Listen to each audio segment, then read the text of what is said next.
discrimination. My name is Michelle Taylor. I serve as the U.S. Ambassador to the UN Human Rights Council here in Geneva. I am the co-head of the U.S. delegation that traveled here to be with you for the presentation, and I will be your moderator for today. I'm truly grateful to all of you for your participation in this important discussion. As an official representative of the U.S. government, I can tell you we deeply appreciate the robust contributions of civil society. We consider you active and essential partners in our work to combat systemic racial discrimination. You hold up a mirror to our society and hold us accountable to those that we serve, all of the people of the United States. Further, I want to emphasize that this consultation and the presentation that will take place over the next 2 days are not the final steps in the process. We are committed to taking the recommendations and insights that we will glean from our time in Geneva to heart, and we encourage you to continue to engage with us. On a more personal note, I want to emphasize that we are here today to listen and to learn, as well as to answer your questions. Conversations around racial discrimination are often challenging and can be emotionally charged. At times, I expect I might be uncomfortable, but know that I am committed to remaining open and engaged, and I know the same is true for all of my colleagues. Many of you submitted questions and comments in advance. Thank you for that. We will prioritize those questions first. To better ensure that everyone has a chance to raise their issues and to allow for a robust exchange, I kindly ask that those of you who will pose questions at the end of the discussion limit your interventions to 2 minutes max and to questions only, please. We also will have time afterward for a social cocktail hour together and recognize that some of these conversations may bleed into that. We hope that they will.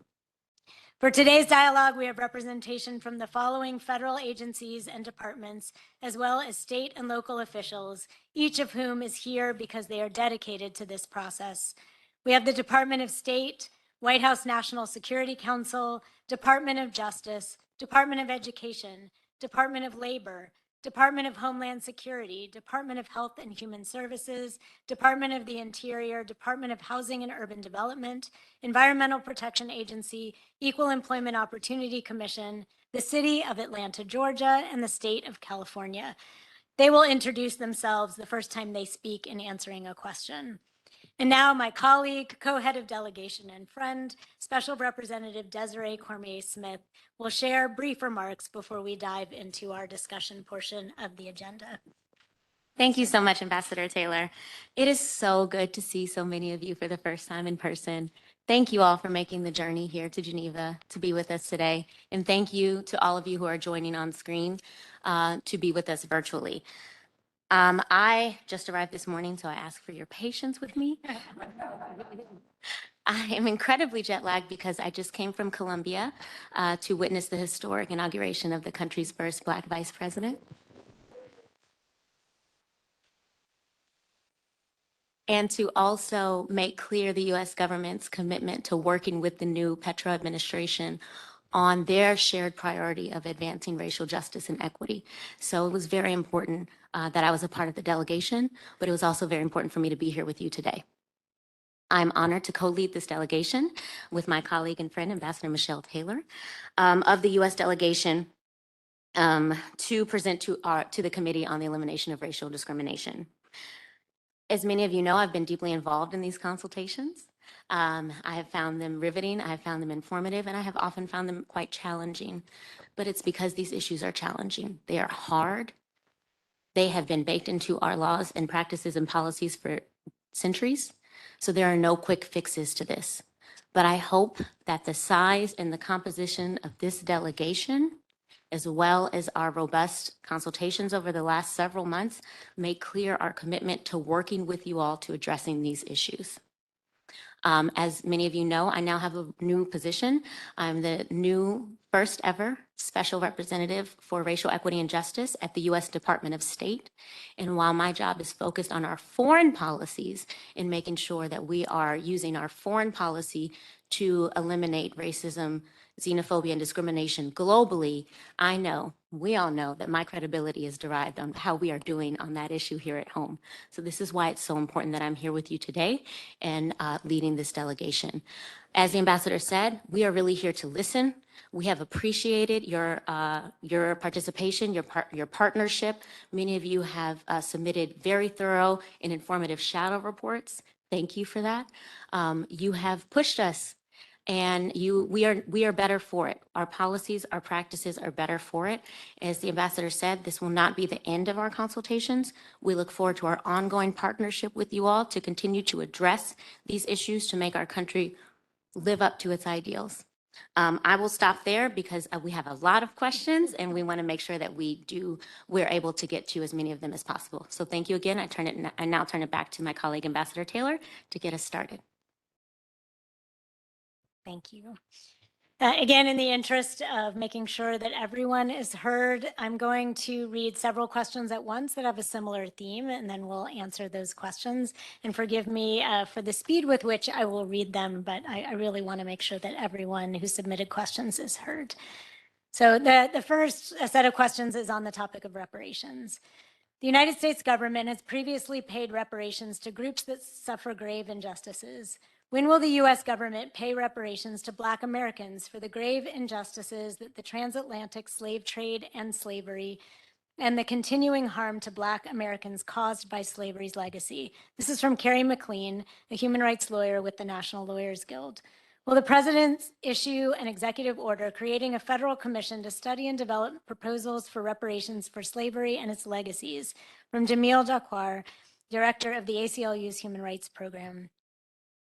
If the U.S. Congress fails to enact S-40 from 2021, the Commission to Study and Develop Reparation Proposals for African Americans Act, will the Biden administration establish a similar commission by executive order and ensure the scope of the duties included an express mandate to analyze environmental racism within the context of lingering negative effects of the institution of slavery? From Vince Warren, Executive Director of the Center for Constitutional Rights.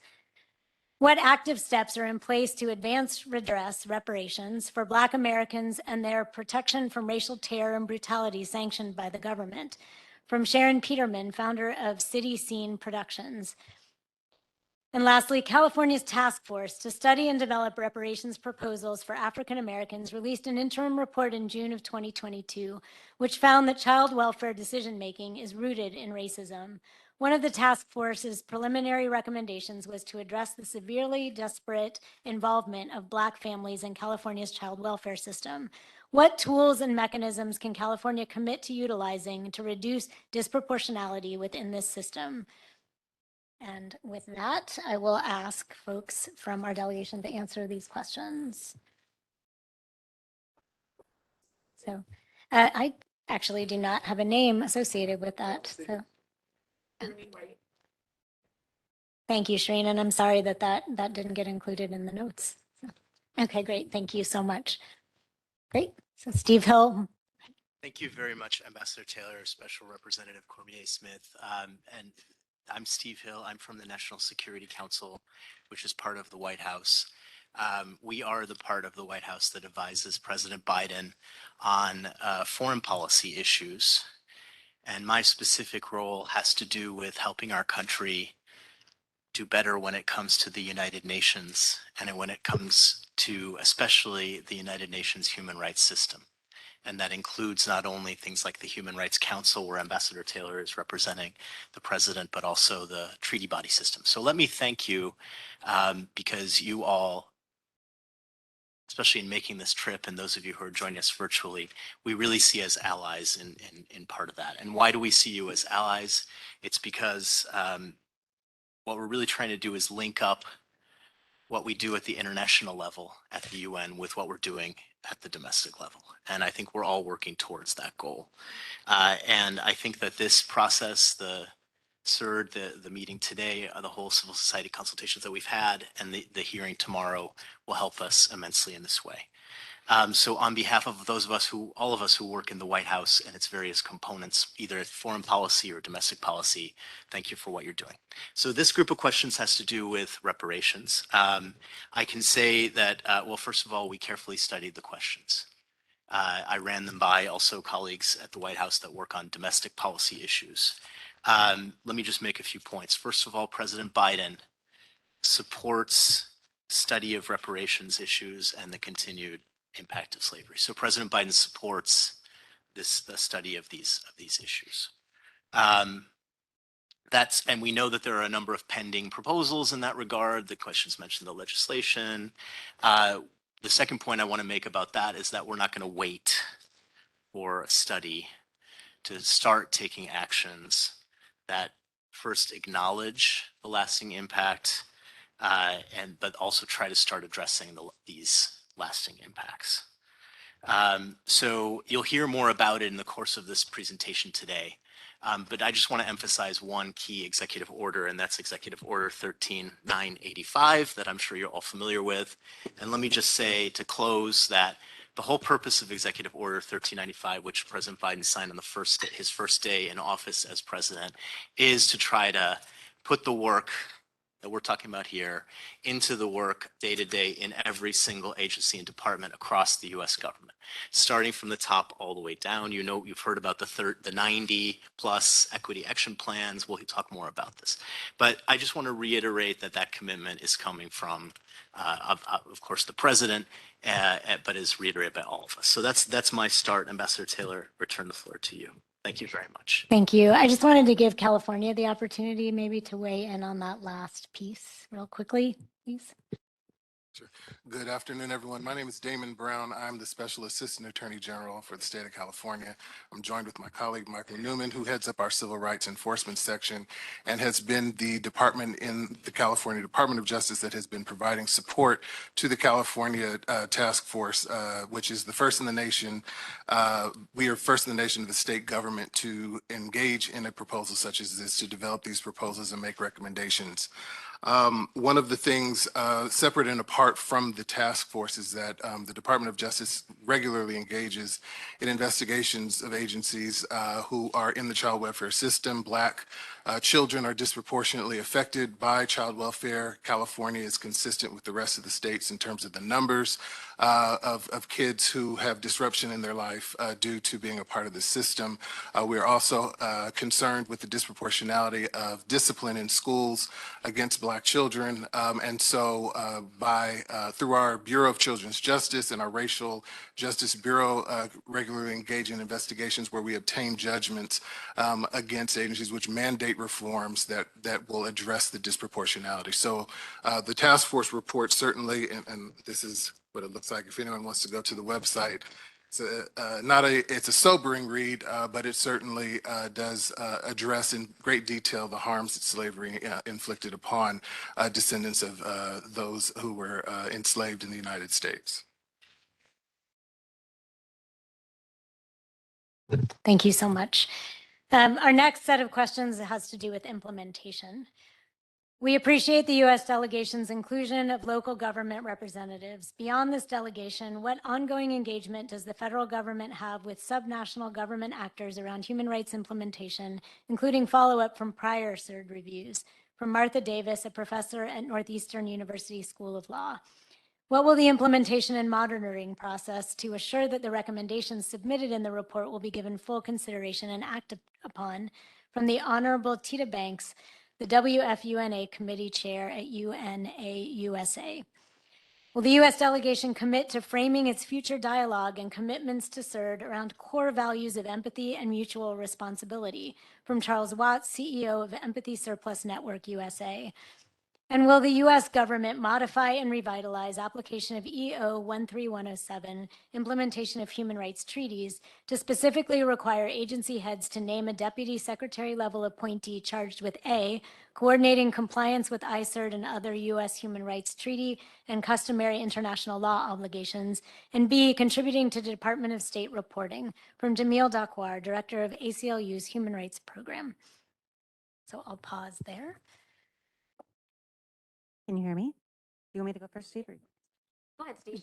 Okay, great. Well, there's a lot of questions in there. So first of all, and they're important questions. I mean, the main challenge we're dealing with is how do we take what we're hearing at the international level and then implement it into our complicated governmental structure, which includes federalism. So as far as state and local participation and dialogue with the federal government is concerned, I mean, we're delighted that we have representatives on this delegation.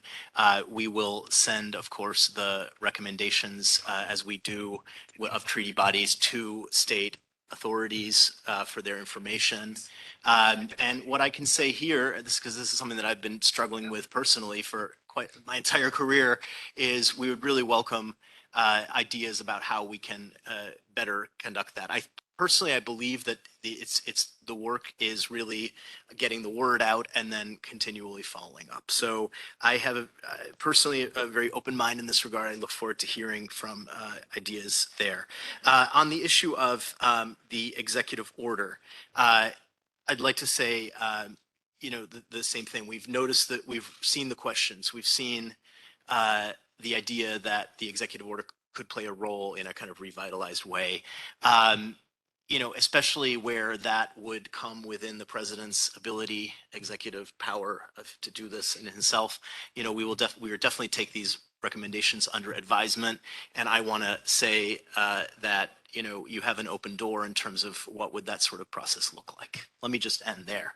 Thank Okay, you. and we'll pass it over to the State Department's legal team. Morning, I'm Christina Sanford with the Office of Legal Advisor. I'm the Assistant Legal Advisor for Human Rights and Refugees at the Department. I'm just going to add a little specificity to what Steve said on certain engagements that we've undertaken with state and local governments. Given our federal system, the U.S. government views the implementation of our obligations under this convention and other human rights treaties as a true collective effort. Trouble hearing you. Can you take off your mask? Oh, sorry. So habitual to keep the mask on these days. So freeing. And other human rights treaties as a true collective effort between federal, state, local, and tribal and territorial governments. To that end, we'll go back a little bit in time and go forward. So in 2015, the acting legal advisor wrote a letter to the state governors and mayors of DC and governors of U.S. territories, et cetera, providing information on U.S. human rights obligations to remind them of our treaty obligations and ensure their awareness of our 2014 presentation and the concluding observations therefrom. Similar letters were sent to tribal officials as well. The department likewise sent our letters to state, local, and insular officials in 2022 to remind them of the committee, its 2014 concluding observations, and provide them with a copy of the 2021 report, and encourage them to share broadly within their respective jurisdictions. In addition, in April of this year, the State Department Assistant Secretary for the Bureau of International Organizations, Ambassador Michelle Sisson, wrote to tribal leaders to inform them of the committee's 2014 observations and provide them with a copy of the 2021 report, and solicit information on any tribal laws or programs that seek to prevent or address discrimination on the basis of race or ethnicity. The letter also invited tribal leaders to join consultations that the U.S. government agencies were having with civil society this past year. Moreover, on an ongoing basis, a range of federal agencies, including all of those you see here today, provide information, training, and outreach at the state and local level on domestic protections that relate to, and in many cases implement, our commitments. We believe these training programs help improve the United States implementation of our obligations under the convention, even if they're not always framed specifically as doing so. The federal government must always assess which particular forms of engagement with state and local officials will be most effective in achieving our ultimate goal of elimination of racial discrimination. You'll hear about many of those examples today and the work that these agencies do, and so I'll stop there. Thank you so much. Yeah. Oh, sorry. The mayor. Oh, sure, yes. We're gonna work this thing. No. Is it on? Don't forget to take your mask off. Yep. Good afternoon, and thank you for that question. My name is Andre Dickens. I'm the mayor of Atlanta. I'm joined here with Vanessa Ibarra, who is the director of our Office of Immigrant Affairs and International Affairs. It's my honor to be a part of this conversation and to really highlight how, on the local level, how we operate. Mayors and city councils have to deploy the resources and make the policies that the people feel on the ground level.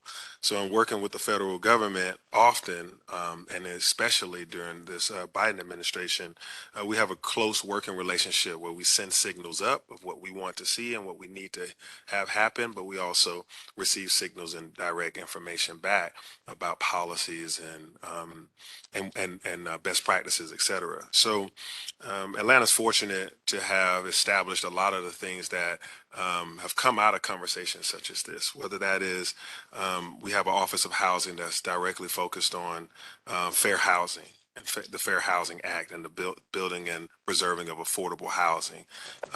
The Office of Equity, Diversity, and Inclusion is a large office in our government, around 20 to 25 individuals focused on just what the title implies, but everything from women's rights to reproductive justice to LGBTQ affairs. We have an Office of LGBTQ affairs as well, taken from the recent Biden administration policies and funding for violence reduction. We have an Office of Violence Reduction, which looks at anti-retaliation and other means of community healing and conversations around reducing violence. 21st century policing efforts in our recruitment and staffing and training of our police force, making sure that the Atlanta Police Department reflects the community and diversity, and also in its practices of bias, of overcoming implicit biases in our training from day one. As mentioned, we have an Office of Immigrant and International Affairs to be a welcoming city. We have a welcoming platform for refugees. We actually have implemented I Speak ATL, which is our way of making sure that all of our documents are in multi-languages across multiple platforms in paper and digital format. A human rights campaign that is targeted based on directives coming out of these meetings and others. I have a substantial list of things that when it comes to funding, so the ARPA money, the Rescue Plan Act, those resources we deploy on an equitable basis to communities, particularly communities of colors and disenfranchised communities, and that's whether that money was used for homeless support or for rental assistance or for a number of other initiatives to keep people safe. But the ARPA money that comes straight from the federal government, we deploy that in an equitable and fair manner, working with our federal partners. One other thing that I say is also what's of interest when I have looked at all the documentations from what CERD has been working on, and voting rights being one of the most important rights that we have for our voice. The Biden administration has come to Atlanta to launch its voting rights platform and did it at the HBCUs at Atlanta University Center, the largest consortium of historically black colleges and universities. So we're there at the forefront, of course, with our two senators, Warnock and Ossoff, to be able to push those pieces of legislation forward. So federal dollars going out to communities of color, and also all of the policy. So the things that you share with us, it gets put into policy on the federal level and funding, and then what we do is implement it and send up reports of how we utilize the funds and what are the outcomes and outputs that that funding and those policies have provided. Thank you. Great. Thank you so much. It's really great to hear both from the government side and how these things are being locally employed. Will the U.S. set up a mechanism for follow-up by domestic agencies in consultation with civil society to discuss plans for implementing CERD recommendations, including discussing a plan of action? From Wade Henderson, a senior advisor at the Leadership Conference on Civil and Human Rights.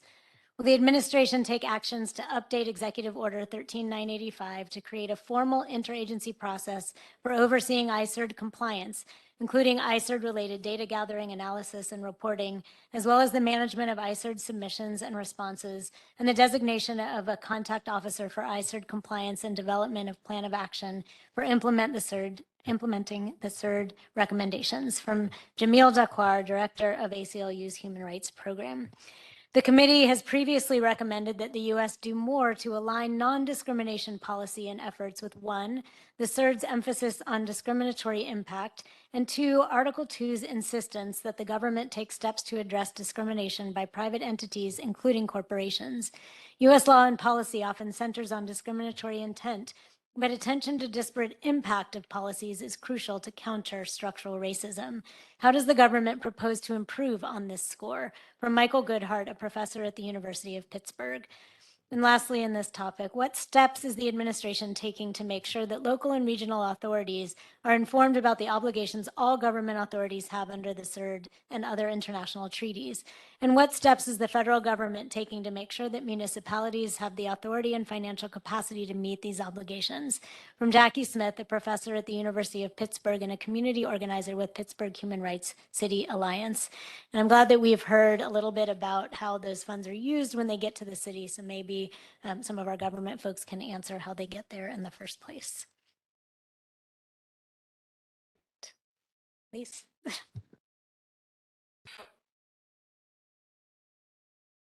Okay, so for plans for the future.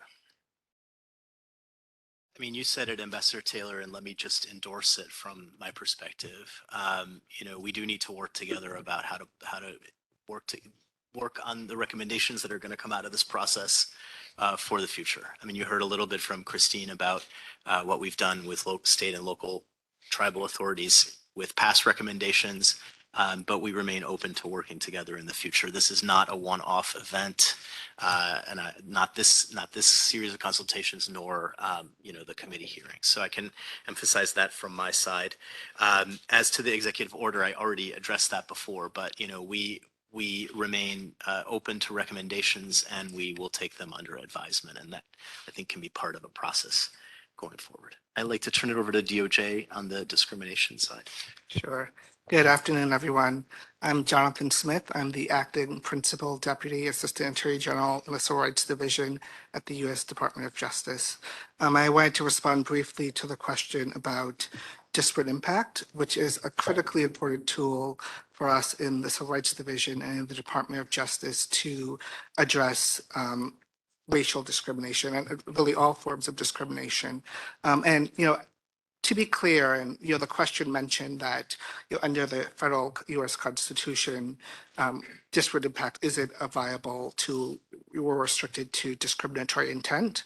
But I did want to underscore that so many of the statutes that we enforce have explicit disparate impact protections that we regularly avail ourselves of. The Fair Housing Act, Title VII of the Civil Rights Act of 1964, ECOA, the Equal Credit Opportunity Act. I could go down a long list, and we are committed and often in consultation and partnership with our colleagues in our federal agencies to using the disparate impact tool where we can to address discrimination as robustly and as meaningfully as possible. I did want to make two other points in response to the question.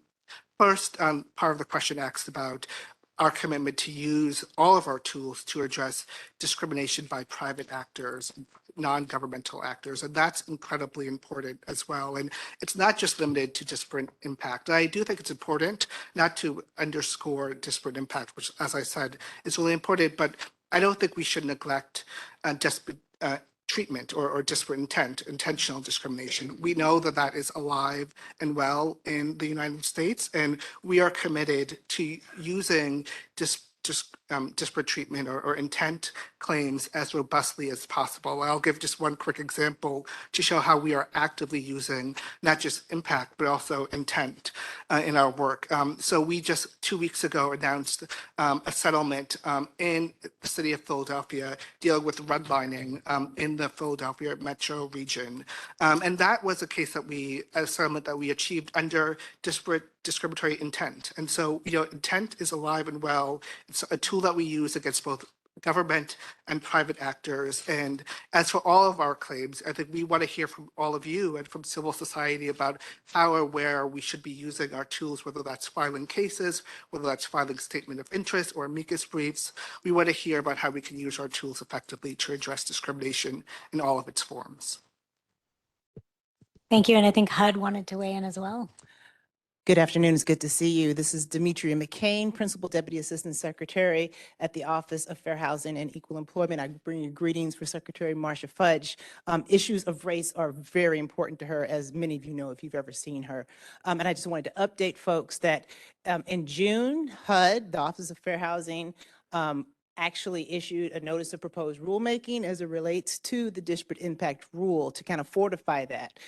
Because clearly, as my colleague at Department of Justice mentioned, intent is certainly there, it still exists, but the disparate impacts effects rule is something that we're in the midst of going to release.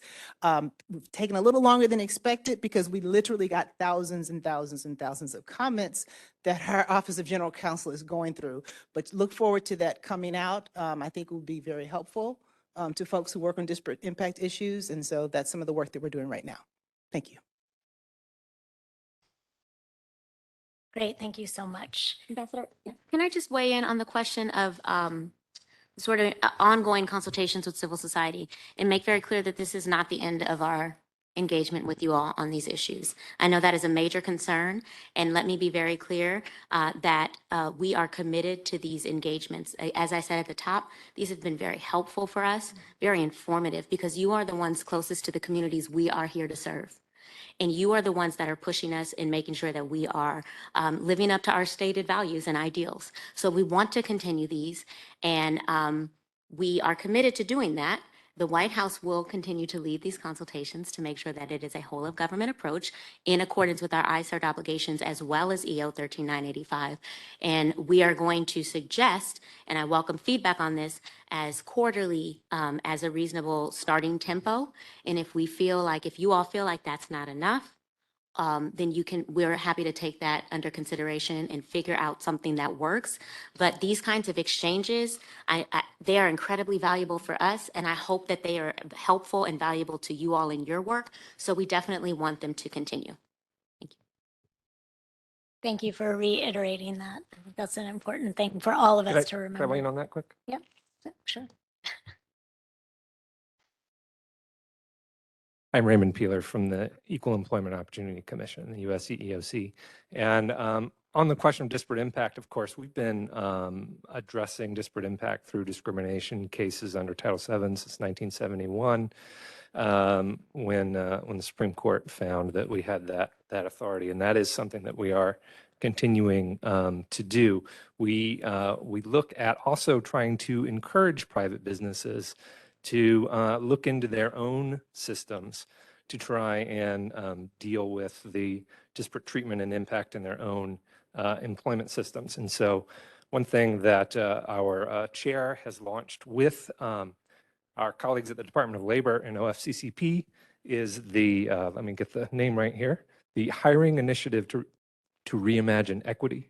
It's an initiative where we are working with governments and interest groups like yourselves to try and get information out to employers about how they can look into their own systems to try and remain on the right side of the law as far as Title VII is concerned and have a more equitable employment option. And then first, excuse me, on the topic of sort of looking at systemic discrimination, that's another thing that the EEOC is continuing to work on.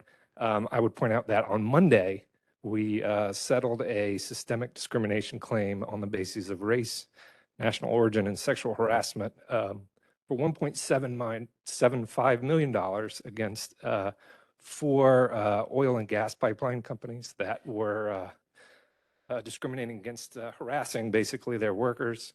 And we're very proud of that settlement. It also includes a lot of equitable relief, but I'll stop there and turn it back over. That falls in the category of don't just judge us by what we say, judge us on what we do. And I can just reiterate what Desiree said, that this administration is deeply committed to these issues, and the fact that we have rejoined the Human Rights Council, which is something that President Biden campaigned on, and that he has appointed the first special representative to address racial and indigenous issues, speaks volumes to the commitment that's made. So we will continue. So next, the Paris Principles and National Human Rights Institute. Will the administration heed the CERD repeated recommendation and take concrete action, such as the creation of a federal commission to study the possibility of creating a National Human Rights Institute in accordance with the Paris Principles? From Jamil Dakwar, Director of the ACLU's Human Rights Program. What is preventing the United States government from implementing the Paris Principles and establishing a National Human Rights Institute consistent with those principles? From Jackie Smith, a professor at the University of Pittsburgh and a community organizer with Pittsburgh Human Rights City Alliance. Okay, so these are questions about a National Human Rights Institute. As I said before, we shared these questions and these recommendations with colleagues who are interested in this issue, Domestic Policy Council, other parts of the White House. They appreciated the recommendations.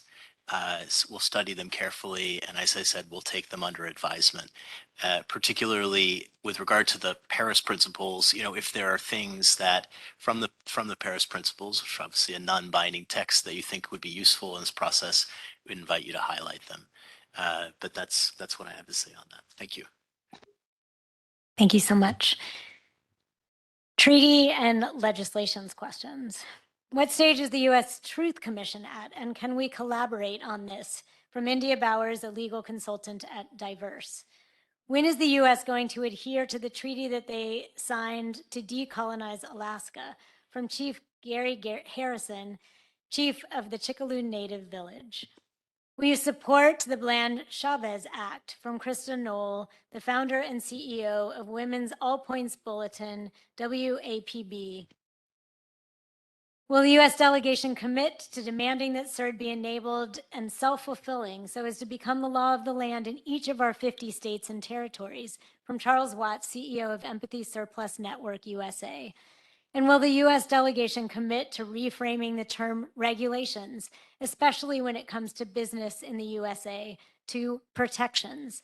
For example, regulatory agencies become public protection agencies. Regulatory bodies become public protection bodies. Regulators become public protectors. From Charles Watts, CEO of Empathy Surplus Network USA. I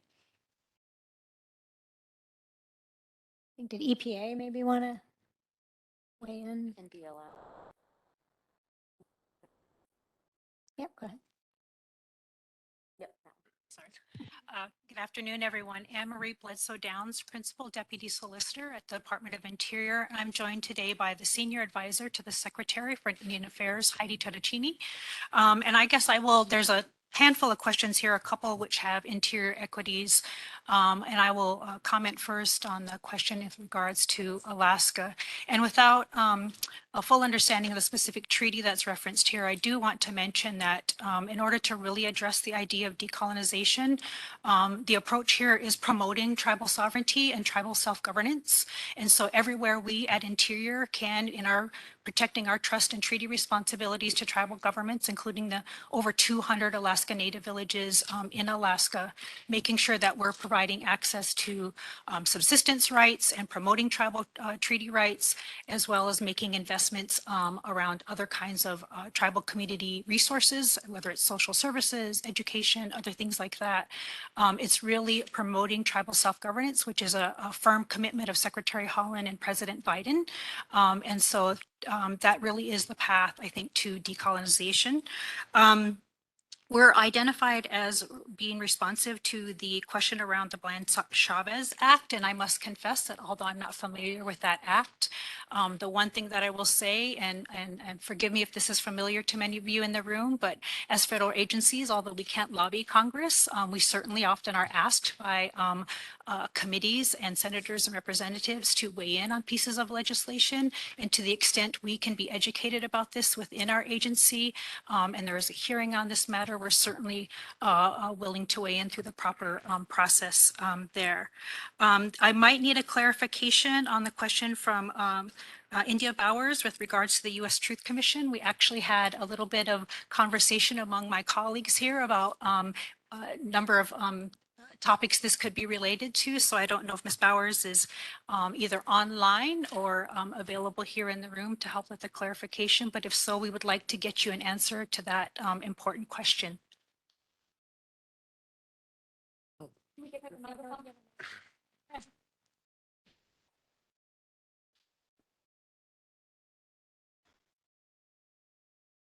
Thank you. Hi, actually, I'm also seeking the same clarification. There's a lot of discussion going on around a historic truth commission sort of on the table and floating around being proposed or in some stage that isn't necessarily isolated to one particular issue or element of history or one particular thing that has happened, but will encompass uh, what, you know, what's been going on for many different peoples over centuries and a large US Truth Commission. So I'm just wondering, and I know there are other ones on the table also, so I'm just wondering. Well, let me speak What to this the is. one that at Interior we're familiar with, and which is a piece of legislation from Senator Warren on the U.S. Truth and Healing Commission. And I will say that recently Secretary of Interior and the Assistant Secretary did testify in support of that bill. And so if, you know, I would encourage looking further at what exactly that piece of legislation does, but we've gone on record as in support of that particular bill. You asked for clarification on the which treaty? You know, the treaty that created the United Nations? That's a treaty I'm talking about. I'm Chief Gary Harrison, by the way. And in it, Chapter 11, Article 73, it spells out how the United States was supposed to decolonize. And it didn't happen in Alaska nor Hawaii. And the questions, the things that you talked about, the self-government and all that stuff, that has nothing to do with the treaty. That has something to do with how the United States is trying to pacify the fact that they've never decolonized the Alaska. And as a matter of fact, only the original people were supposed to vote on the decolonization. In fact, if you were one of the original people, there was a law on the books that said that you had to speak and write English, and you had to have 5 white people sign that you were competent. So who voted on the statehood was not the original people. And that's the pillar that the United States hangs its hat on making Alaska a state and decolonization. Also, they were supposed to send out reports on how decolonization was going. That never happened because they've never decolonized Alaska, according to the UN treaty that they signed on decolonization, which is in the main charter. So my question still stands about decolonization of Alaska, and I happen to also include Hawaii because they're in the same similar circumstances on decolonization. So I'm still waiting for a real answer. Thank you. Thank you for the clarification. You want to go ahead and answer? Yes, I appreciate the clarification as well, Chief. And I guess I certainly understand your concerns, and, you know, to the extent we are working to build up tribal governments and implement these initiatives that help, you know, build capacity, and we're improving the government to government relationship unless or until we get to fulfillment of those provisions. That is our primary approach to trying to strengthen the relationship.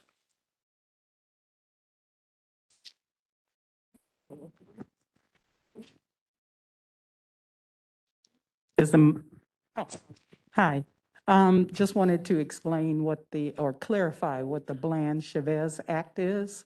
The Bland-Chavez Act specifically addresses special teams of not police officers, but special response teams to all the protected classes under hate crimes. It's named after Sandra Bland and Irene Chavez. Irene was an LGBT Afro-Latinx veteran who was suffering from PTSD, who may or may not have committed suicide in custody. And she told the police over and over again that she was suffering from PTSD. And they did nothing. They did not listen to her. They did nothing for her. And she, I believe the Veterans Administration knew that she was suffering from PTSD. So was Sandra Bland. She wrote on her documents when she came in that she had attempted suicide before and that she was suffering from PTSD. Because the protected classes, LGBT, Black people, Black women, Indigenous, people with different religions, people with different languages. All of these need special response teams, not the same old cops coming, but people who are within that category. So if I'm an LGBT vet, find an LGBT vet to respond to me, okay? And I believe the Veterans DAV, Department of Disabled Veterans or something like that, they've already said that they are interested in having special response teams for veterans. So we just need to take it to the next step. I've sent information to Tammy Duxworth. I'm waiting for her to respond. So if y'all could do something about that, I'd appreciate it. Thank you so much for clarifying that and giving us that detail. I think what I'd like to do is we have a couple of questions on criminal justice and access to justice, and then we'll answer that question as well as those questions in the next tranche, if we may. What steps, if any, have been taken or are being considered by the U.S. government or the states to address differential arrest and conviction rates by race and the role criminal histories play in the American criminal legal system in terms of increasingly punitive sentences for people of color? From Amy Fettig, Executive Director of the Sentencing Project. What steps have the U.S. government and the states taken to minimize the impact of criminal conviction on the ability of communities of color to participate equally in economic, social, and political life in the United States? For example, what measures have been taken or will be taken to restore voting rights, ensure access to government benefits, and remove barriers to employment and housing? From Amy Fettig, Executive Director of the Sentencing Project. So I will answer first the question about the Chavez Bland Act, and then I will turn to my colleagues from DOJ who will also answer questions as well. So just on the issue of responding to kind of acts of hate or hate crimes, that's a top priority for the Attorney General, for the Department of Justice. You know, our primary tool right now for addressing hate crimes specifically is the Matthew Shepard, James Byrd Hate Crimes Prevention Act, but we are always in consultation with civil society, with our friends in the Hill about ways to strengthen our federal jurisdiction to deal with acts of hate. And just a few months ago, the president signed a bill named after Emmett Till that gave us additional tools to deal with acts of hate. You know, there's also separate from our hate crimes authority, the president just at the end of May signed Executive Order 14074, which is a broad criminal justice reform order, which lays out a number of steps that many agencies, but primarily us at the Department of Justice, will take in the upcoming months and years to ensure better accountability in policing, to address many of the issues and concerns that you've mentioned. I'm also happy to follow up separately kind of on that specific piece of legislation, because I know we don't have a lot of time and I don't want to get in trouble, but I will now turn it over to my colleagues at DOJ to answer the other questions.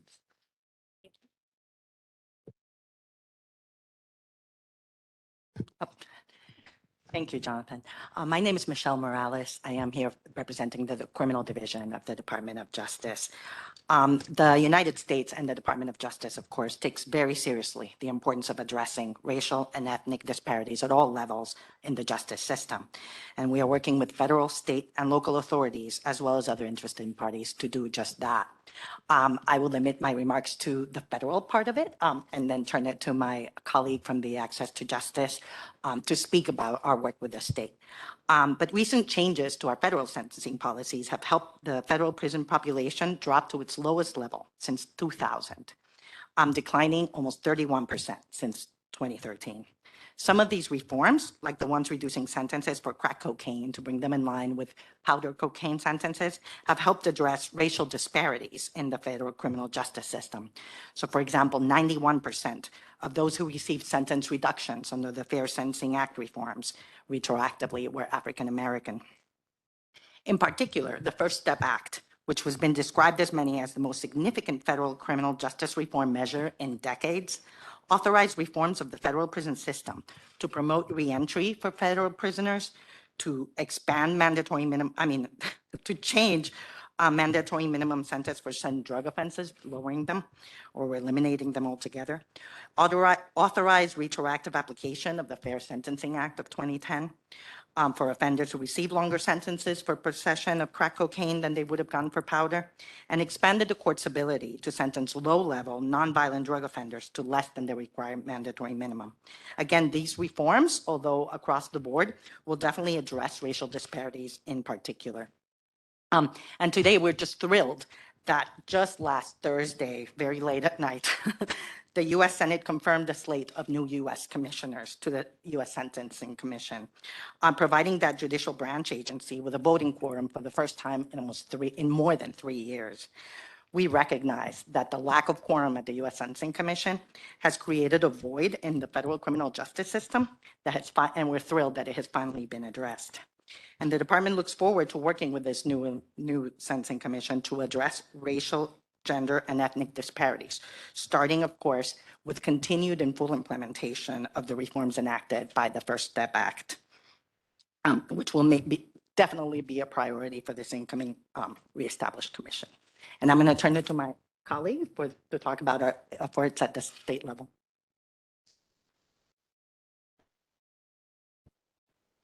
Hello, my name is Rachel Rossi, and I am the Director of the Office for Access to Justice at the U.S. Department of Justice.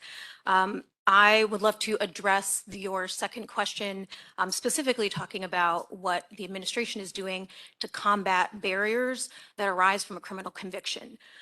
Last fall, Attorney General Garland announced that the Justice Department would reestablish the Office for Access to Justice. And at the end of May, Attorney General Garland announced that I would serve as the office's director. Access to Justice's mission is to make real the promise of equal justice for all, regardless of economic status, race, or identity. The Office for Access to Justice aims to achieve this core mission by promoting access to courts and legal systems through legal assistance and counsel, pursuing data-driven, stakeholder-informed, and innovative approaches to judicial process, and by promoting accountability and reform of legal systems with the goal of creating a more holistic and equitable approach to justice. A through line for the office's work is the pursuit of racial equity, and we're working to embed people-centered stakeholder collaboration and engagement through all of our work. Specifically, I would like to highlight a couple of measures and actions recently taken, focusing on removing barriers to reentry for people who have suffered a criminal conviction. In April, during Second Chance Month, the Access to Justice Office led the Department of Justice's publication, along with 6 other federal agency partners, of the report, the Reentry Coordination Council report.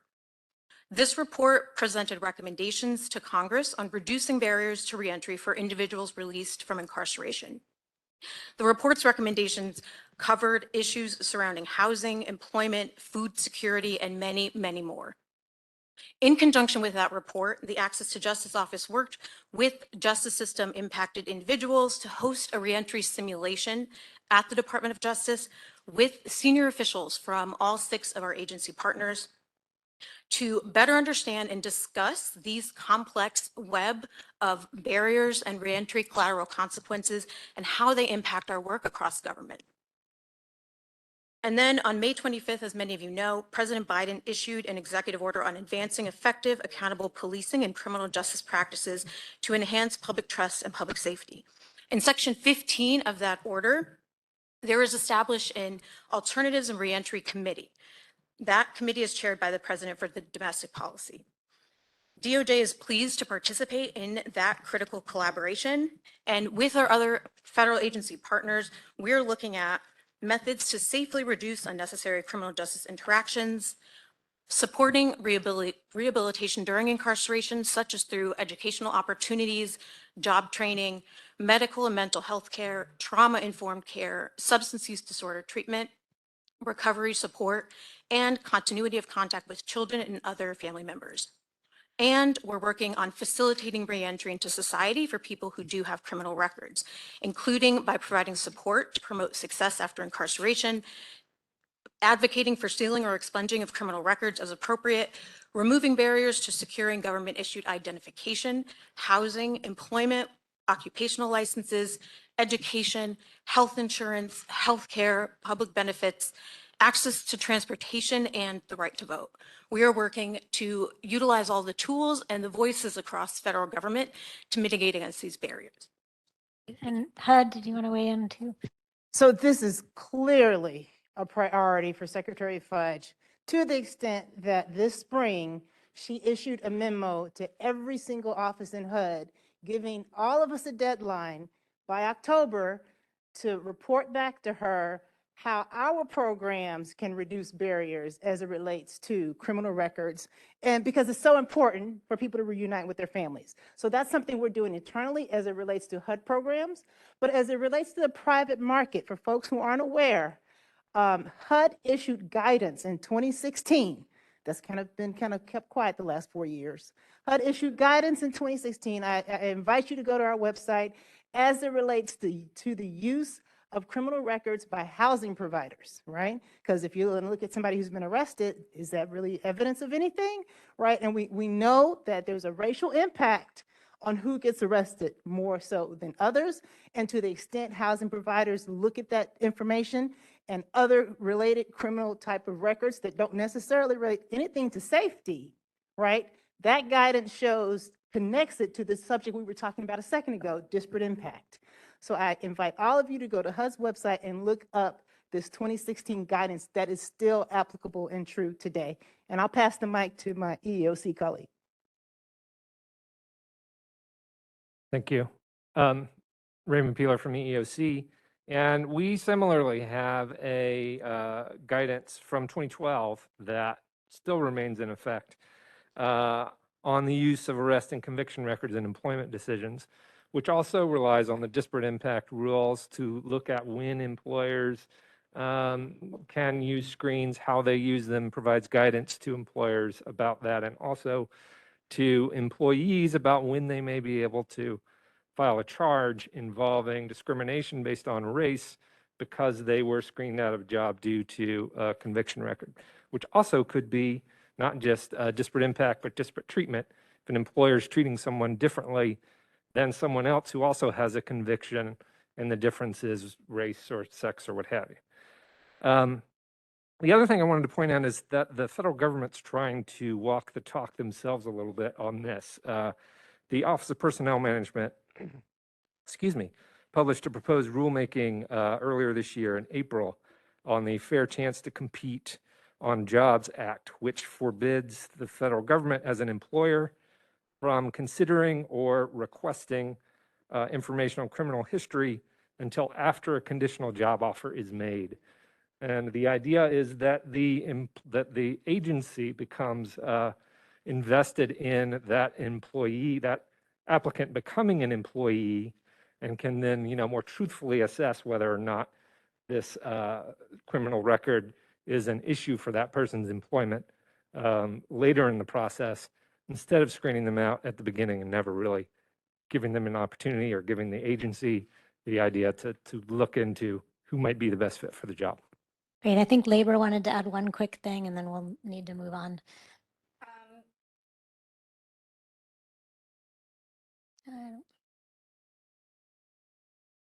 Speak loudly.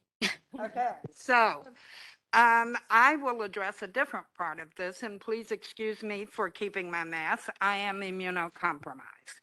But the Secretary of Labor, Marty Walsh, recently, and I quote, "The Biden-Harris administration is committed to creating more opportunities for justice-involved individuals to access services." So I will speak quickly to the fact that the Department of Labor recently announced the availability of approximately $85 million in reentry employment opportunity grant funds to prepare justice-involved youth and young adults for employment through education and training, paid work experiences, mentorships, and leadership development. And this is on top of $85.5 million that's already been awarded to over 100 grantees for people now or once involved in the justice system to get employment and training. So I will end at that.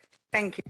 Great, thank you. I think we do need to move on to the next set of questions. I want to make sure we get to everybody that took the time to submit questions ahead of time. And I'd also like to ask my colleagues to, I know we all have a lot to say and we're all very proud of what we do, but to keep our answers as concise as we can. Has the United States officially recognized the UN International Decade for People of African Descent and its theme, People of African Descent, Recognition, Justice, and Development? If so, what are examples of activities and contributions the U.S. has made to promote the decade and its theme? If not, why not? And will the U.S. consider recognizing the decade and its theme now before it ends in 2024? From London Bell, president of the Bell Global Justice Institute. And what specific actions does the U.S. plan to take to implement the objectives of UNDRIP and that would broaden its interpretation of tribal sovereignty with respect to Indian education programs, curriculum, and content standards within both public and tribal schools to advance education equity for Indigenous students? From Stephanie M. Watt, legal director at ACLU of North Dakota, South Dakota, and Wyoming. Let me start with the first. Thank you. Let me start with the first question. And again, I will try to be brief, but I do have a lot to say on this one. In regards to the UN International Decade for People of African Descent, yes, the U.S. strongly supported the establishment of the decade. We lost a little bit of time, but we are also committed to commemorating it in the remaining years. My office, my new team, is currently in discussions with colleagues around the State Department, including our regional bureaus in Western Hemisphere Affairs and the Africa Bureau, as well as the other regional affairs, bureaus, to figure out a way to sort of really give the decade the commemoration it deserves, and that folks are looking for. So we are trying to do something big. I hope to be able to announce that soon, but I also welcome input on things that you would like to see us do in these remaining years of the decade. The other thing I want to just highlight is that in support of the decade, we also strongly supported the creation of the historic permanent forum on people of African descent. Many of you know that I was personally very involved in that. And not only did we strongly support the creation, we took it a step further and nominated an independent expert, which we were very proud to have elected, Howard Law Professor Justin Hansford. I know it doesn't sound like it was a lot of work, but it was a very competitive election, and there were a lot of high-level government officials running for these independent expert bodies. So it was a all-hands-on-deck global campaign to get Justin elected, and that included directions to every single one of our diplomatic posts around the world to go into the foreign ministers and say, we are running an independent expert. Here's why we think he's the most qualified. This is important to us. Please support him. So it was a global campaign. It took a lot of work and a lot of effort, but it paid off because he was elected with the second most number of votes, only after the Kenyan ambassador to the UN. So I'm very proud of that. The other thing I will briefly mention is that even though I've only been in this position for less than 2 months, one of the first things I did in this position was release an ALDAC, which is a cable that went out to every single diplomatic and consular post around the world, reminding our colleagues that August 31st is the UN International Day for People of African Descent, and that August 9th, yesterday, was the International Day for the world's Indigenous peoples. And encouraging them to commemorate these days appropriately, and if they were unsure on what that meant, urging them to actually engage with the members of these communities in their country, to listen to them and engage with them and hear from them how the U.S. Embassy in those countries can best support and uplift them. I also am proud that I was the first U.S. State Department official to release a video yesterday in commemoration of the UN International Day for the World's Indigenous People. And I think I was the first U.S. State Department official to acknowledge the ancestral lands on which I was speaking. I know that's a little thing, but it is part of a paradigm shift that I'm trying to lead in our foreign policy and how we engage on these issues. I'll stop there because I get this stare from Michelle. Thank you. And clearly you were the best person to answer that set of questions. So next, some questions on African Indigenous people, land rights, and displacement. Have you focused on the methods being used against people of African descent in America to displace them from land they have owned for generations, especially as in the case of the Gullah Geechee Nation? Have the numerous systemic racial practices that have been used to eliminate Black self-sufficiency in the U.S. been addressed in this report? From Queen Quet Marquetta L. Goodwin, or Goodwine, Chiefess of the Gullah Geechee Nation, Gullah Geechee Legacy, LLC. How will the U.S. better integrate special measures into new and existing U.S. policies and agency actions so that the impact of increased mining for transition minerals to fuel the green economy does not perpetuate known harms to Indigenous peoples? From Christina Stanton, Director of Operations at First Peoples Worldwide. How will the U.S. reform its permitting and environmental assessment process to better incorporate Indigenous people and seek their free, prior, and informed consent, FPIC, when they reside on or near development projects, including when the projects impact ancestral or sacred lands? How will the consultation process be strengthened to reach the heightened level of FPIC enshrined by the UNDRIP and ensure full and effective participation of Indigenous peoples? From Christina Stanton, Director of Operations at First Peoples Worldwide. And what concrete steps will the U.S. government take to identify all burial sites of formerly enslaved people in the river parishes and preserve those sites of cultural heritage for the benefit of the general public and descendant communities in particular? From Joy Banner, co-founder of the Descendants Project. Start? I could. Yes, please. Thank you. Good afternoon, everyone. I'm Chitra Kumar from the U.S. Environmental Protection Agency.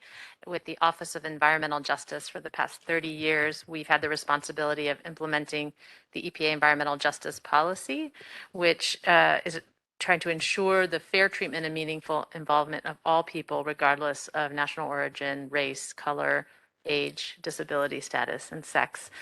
And I'm really proud to be here because we have the opportunity to talk at a time when this administration has elevated the issues of equity and justice by also elevating our office and the agency to be a national program at the same level as the Air Office, the Water Office, and other protection parts of our office. And I say that as a throwback to one of the questions from Charles Waltz earlier. And then moving into the questions in this section, we've for some time been engaged with the Gullah Geechee community. And so thank Chiefess Queen Quet for this question and the engagement. I don't know where you are here, but it's wonderful that we've had the opportunity to work especially on issues of climate adaptation and resilience and with green infrastructure. This is something that's really important because some of the land loss issues are because of climate change impacts on that sea level, on the community's lands. And we've been really impressed with how they've centered the traditional culture and cultural practices in this area, especially with a vision on St. Helena Island and how it could serve as a culturally appropriate climate action model for many other places to follow. And we've been collaborating with the Army Corps of Engineers to propose a project with a focus on creating a roadmap for that island to create a living shoreline and restore salt marshes to help buffer the effects of increased severe weather events and sea level rise. And with respect to the question related to impacts of and special measures on with increased mining, EPA has a mission to protect human health and the environment, and that guides our involvement with participation in the critical minerals working group, which is not one that we're leading, but one we're participating in across federal government. And the administration, through Executive Order 14017, Building Resilient Supply Chains, Revitalizing American Manufacturing, and Fostering Broad-Based Growth, has really emphasized, and we are participating by ensuring that statutes and regulations fully consider environmental considerations. And of course, with the approach to minimize the adverse effects to climate and ensuring that environmental justice and tribal consultation standards are being met.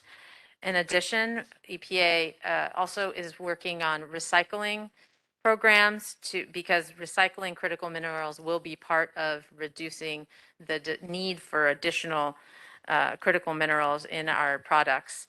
So we're using new congressional funding to be able to develop those programs and provide guidance and best practices to communities. I'll pause there. Great. If we could ask the Department of Interior to weigh in, please. Thank you. Yes, I quickly wanted to respond to the questions in particular around permitting and impact or input from tribes. And I think the first point that I would like to make there is very early on in the administration, if not on the first day, President Biden issued a presidential memorandum with regard to all agencies requiring them to update their tribal consultation policies. Through that effort, every agency is looking at opportunities. I mean, where more important than in these permitting issues when they have impacts on water, natural resources, cultural sites, things like that, that we have even better tribal consultation policies and that indeed a consultation is meaningful. I can just speak for at Interior. Some of those things include items like training, because although many of us in this room understand the trust and treaty responsibilities, that's not true of every federal employee. And so making sure that people who are engaging with tribes out at the most local levels understand those obligations. All too often tribes have to educate individuals within the federal government time and time again, and it's our goal to make sure that that's fundamental principle is understood at every level of our agency and every employee. The other thing that I guess I would say there is we do have a multiple agency sacred sites MOU, so to the extent these decisions impact sacred sites, making sure that agencies are working collaboratively, both to protect information when that's made, when they're made aware of that information through tribal consultation. We want to make sure we're avoiding any situation, although on the first day, President Biden revoked the presidential permit for Keystone XL pipeline. We want to avoid ever having to have those kinds of decisions being made. And that's making sure that both in the environmental review and through tribal consultation, all of the input from tribes is received early and included into those decisions. Thank you so much. Development projects near Black and Indigenous populations. Will the Biden administration direct those federal agencies involved in the permitting, funding, or oversight of the Greenfield terminal, including the dock at the Port of South Louisiana, and Formosa Plastics facilities to deny all applications for grants or necessary permits, given the foreseeable human rights violations on local Black communities? From Joe Banner, co-founder of the Descendants Project. What commitments will the Biden administration make to hold government agencies such as the Louisiana Department of Environmental Quality accountable for subjecting the Black residents of Cancer Alley to disproportionate air pollution? And what steps will be taken to prevent further air pollution in Louisiana? From Barbara Washington, co-director of Inclusive Louisiana. Lastly, will the U.S. government condition federal resources to the state of Louisiana pending a moratorium on all new heavy industry facilities and expansions of existing facilities, including protochemical plants reliant on or producing human carcinogens such as DuPont Denka? Neoprene plant, sorry. From Robert Taylor, the founder and director of Concerned Citizens of St. John's Parish. And lastly, how can industries locate near a community? From Myrtle Felton, co-founder and co-director of Inclusive Louisiana. And I do have about 5 pages to get through. So again, if we could give thorough but concise answers, that would be very helpful in the interest of fairness. So I can start off. Related to the specific permitting decisions and locations, if there is a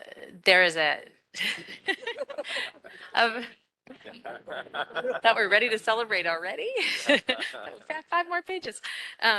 So the federal government will ensure that all projects comply with all rules, regulations, and standards and stringent environmental standards, and will conduct oversight and the enforcement of all standards vigorously. And now more than ever, with an eye towards justice and equity issues and serving and prioritizing underserved communities. Of course, states play a really large role in a lot of the permitting decisions. So we do play an oversight responsibility and collaborate with states. And in particular, we're supporting them as they're looking at disproportionate impacts. We prioritize that at this point. The U.S. government really wants to emphasize the importance of cumulative impacts, and we know that there are disparities in these communities. So we're working in a variety of ways of doing that. We're increasing air monitoring in these communities. We have a historic amount of funding that we can provide in the form of grants, in the form of other types of assistance, and we're also supporting states and collaborating with them in in helping them understand the cumulative impacts and risk assessment strategies and frameworks that we're developing. And we have more people to be able to support that over the next few years. That's in progress. Anyone else? Yep. Very quickly, at HUD, just understand that people know us for enforcing the Fair Housing Act, but we also enforce Title VI of the Civil Rights Act. So to the extent a jurisdiction receives funds from HUD and they're making decisions that impact people by race and nationality in a discriminatory fashion, we just actually, for example, issued a letter of finding against a major city in June as it relates to how they were making a decision to relocate, let's say, a toxic facility. So Title VI, we also have authorities under. Great, thank you. Yep. Oh, sorry. Okay, I saw have a hand. question. I'm sorry. If our community has been poisoned for over 55 years, 6 years ago, EPA came to Reserve, Louisiana, and explained to us that we were in danger due to emissions of chloroprene from DuPont Dinka 6 years ago. It was not a standard set. They gave us a suggested level of exposure should not exceed, and that suggested level was something that was a compromise between them and Dinka at the time, of 0.2 micrograms per cubic meter of air. This was 6 years ago. Negotiations have been with Dinka DuPont.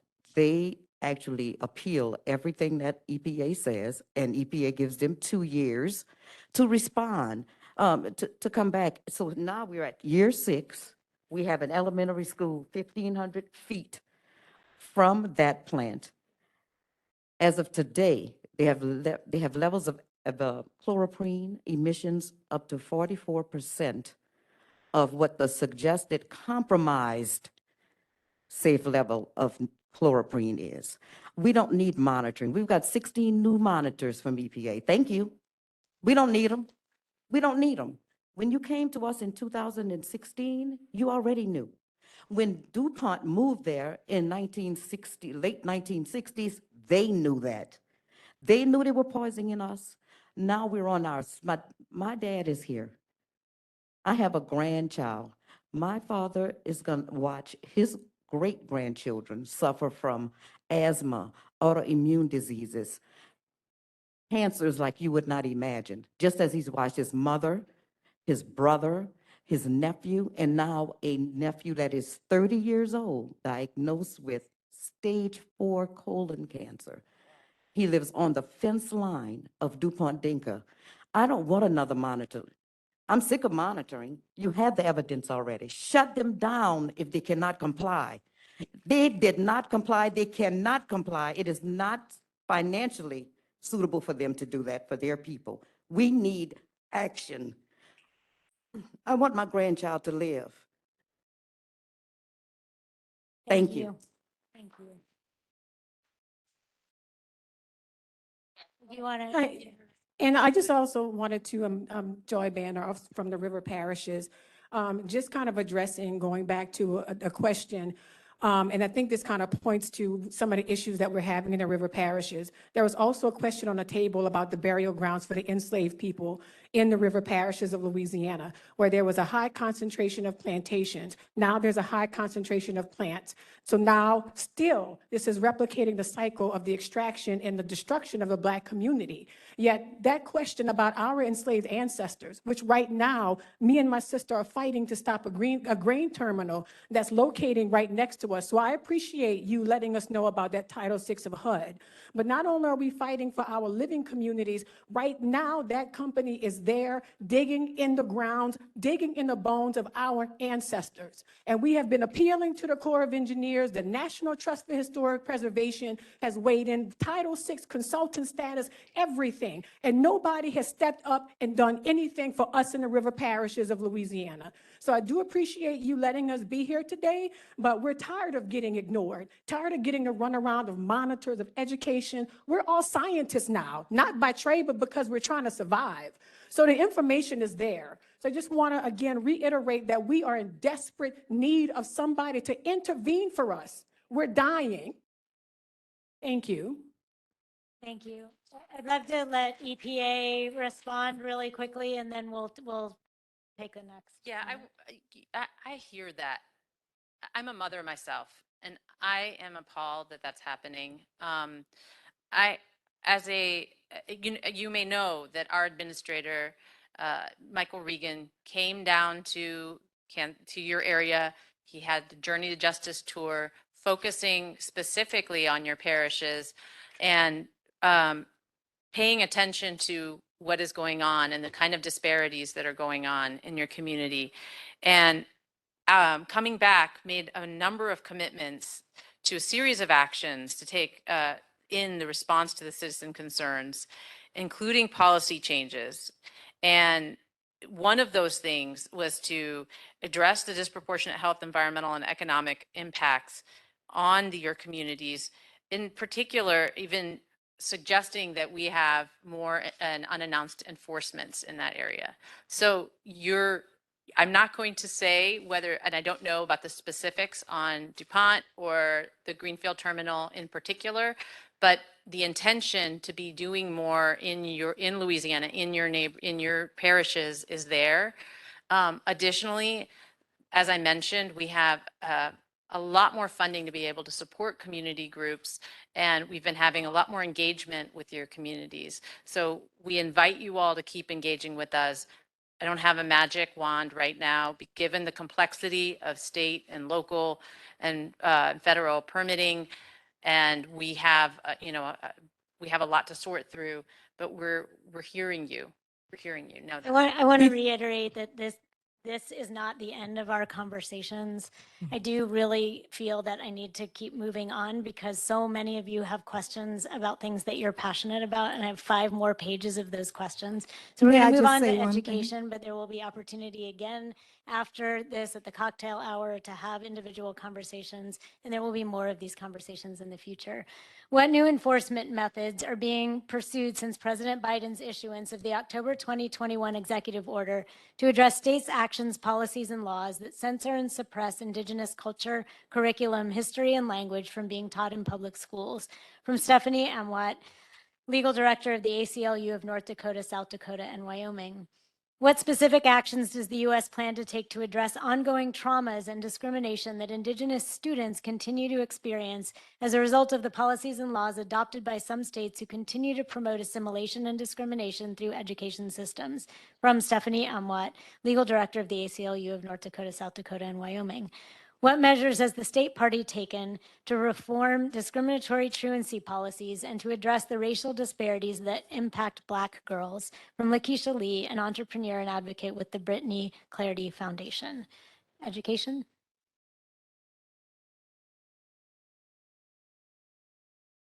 I'm Catherine Lehman. I'm Assistant Secretary for Civil Rights at the Department of Education. I'm here with my colleague, Roberto Rodriguez, who's also at the department and will answer those series of questions.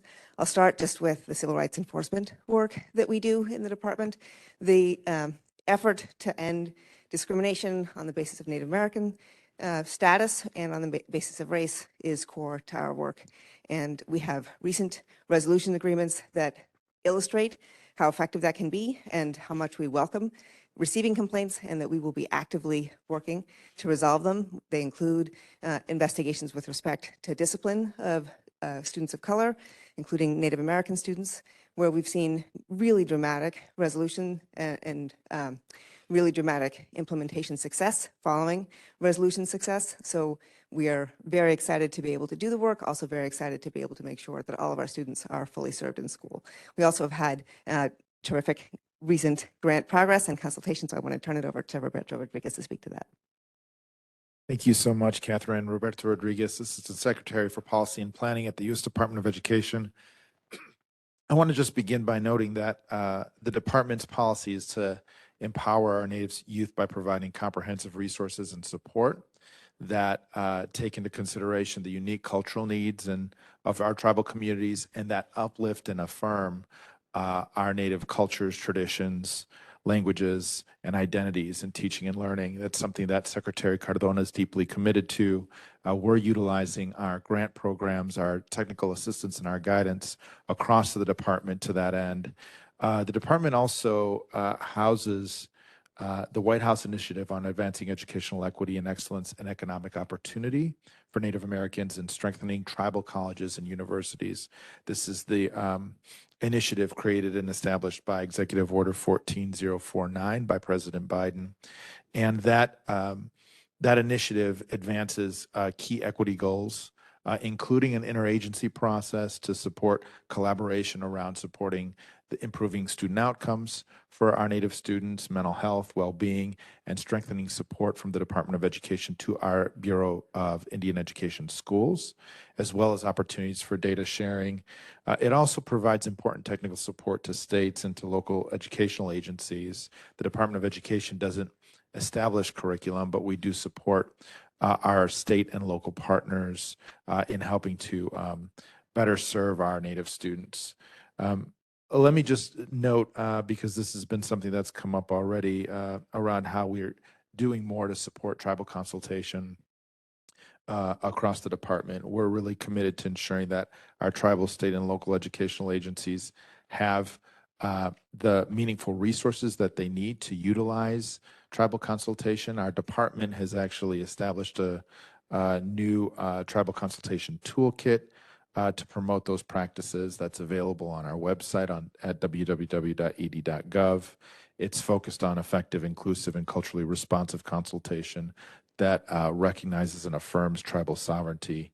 And on June 30th of 2022, we conducted our first ever tribal consultation on the development of the Department of Education's budget for fiscal year 2024. And that purpose is to receive meaningful input and ensure that our tribal leader views are reflected in the development of our budget and our policy priorities. Thank you. Great, thanks. I'm going to continue on the topic of Indigenous issues, and then maybe if there's more on this, they can be wrapped into that as well. What concrete steps will you take to ensure that federal law enforcement adequately investigates cases of murdered and missing Indigenous persons, especially women, girls, and two-spirit individuals, toward addressing accountability for this crisis? From Jocelyn Getkin, an associate professor of law who works at Cordoza Law. We have two from Lakeisha Lee, an entrepreneur and advocate with the Brittany Clarity Foundation. What efforts has the state party taken to address the lack of media attention to cases of missing and murdered Black and Native American women and children? And what efforts has the state party made to support tribal governments in the development and implementation of Amber Alert programs? Lastly, why is it acceptable to have a 1980 recognition process that is lasting for over 40 years for California tribes that were already certified by tribal membership by the BIA for the California Claims Case 1928 to 1970. The federal recognition process upholds a legal discrimination process, causing direct harm to tribes of California by stripping all tribal rights to exist. From Chief Colleen Sisk, Chief of the Winnemen-Wintu Tribe. Thank you. As you may know, President Biden issued an executive order entitled Improving Public Safety and Criminal Justice for Native Americans and Addressing the Crisis of Missing or Murdered Indigenous People. That executive order set forth tasks across executive agencies, including the Department of Interior, the Department of Health and Human Services, the Department of Homeland Security, and the Department of Justice. Speaking for the Department of Justice specifically, those efforts are multi-pronged. First, the Deputy Attorney General, Lisa Monaco, set up a steering committee intended to help the department coordinate internally and with federal agencies on a whole of government response, making tribal consultations a cornerstone of their work and working, for example, closely with groups such as the Not Invisible Act Commission. Also, in accordance with Savannah's Act, the department directed each U.S. Attorney Office with tribal land to develop guidelines to respond specifically to missing or murdered Indigenous persons cases. We issued guidance and training to each U.S. Attorney Office about consultation with their partners to put these plans together. We established a new position of Native American Outreach Service Liaison to help ensure that Native American victims and their families have a voice within the department as they navigate the criminal justice system. The department's office for victims of crime is seeking a new cohort of grantees under Project Beacon, which will increase the quantity and quality of services to American Indian and Alaska Native victims of sex trafficking. OVC also has a Tribal Victim Services Set Aside program, which is supporting grants to tribes for community programs addressing the individualized needs of victims of any type of crime in tribal communities. We also launched a Missing and Murdered Indigenous Persons website which includes a host of resources for tribal communities and tribal law enforcement. And we're hoping it'll serve as a central hub for victims, families, law enforcement, and anyone interested in this work. And not forget about the money. The Department of Justice Office of Violence Against Women administers 4 grant programs specifically designed for tribal communities. In fiscal year 2021, they awarded over $32 million in grants to tribal governments, and also over 3 million under the OVW COVID-19 Violence Against Women Assistance to Tribe Solicitation. And then I'll speak also about the Amber Alert. The Department's Office of Juvenile Justice and Delinquency Prevention, OJJDP, has developed a 5-year plan to facilitate the national implementation of the Ashland Mike Amber Alert in Indian Country Act.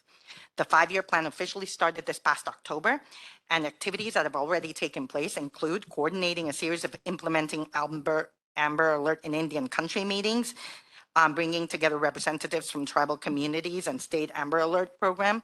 As of June 2022, there have been conducted in 24 states. We distributed technology toolkits to tribes so they can participate virtually in meetings, trainings, and to utilize during a child abduction or endangered missing child event. We conducted outreach efforts such as the 2022 International Law Enforcement Training Summit and the 40th Annual Protecting Our Children National American Indian Conference. We provided training and technical assistance to tribal organizations, such as a child abduction response plan review with the Zuni Tribal Police and a child abduction tabletop exercise in Indian Country for 2 tribal communities in Alaska. We're of course committed to continue to build on this process for the next 4 years to ensure full implementation of that act. Interior.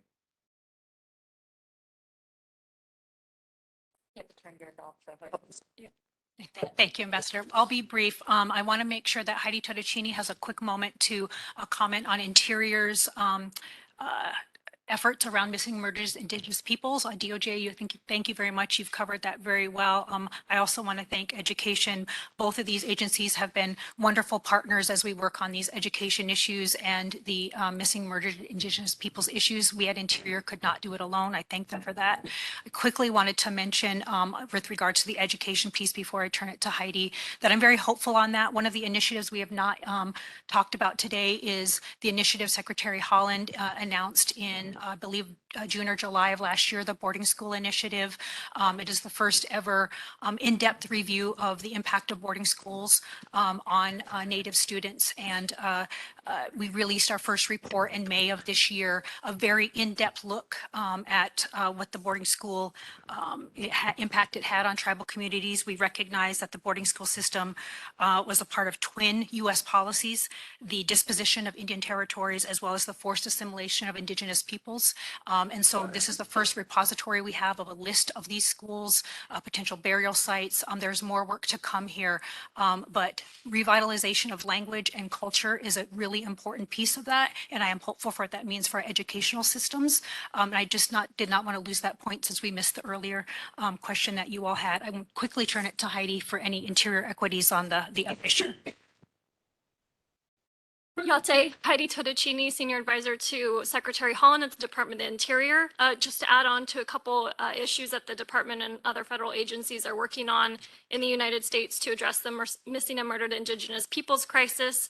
Just want to note that Secretary Holland has made sure that is one of our top priorities at the department.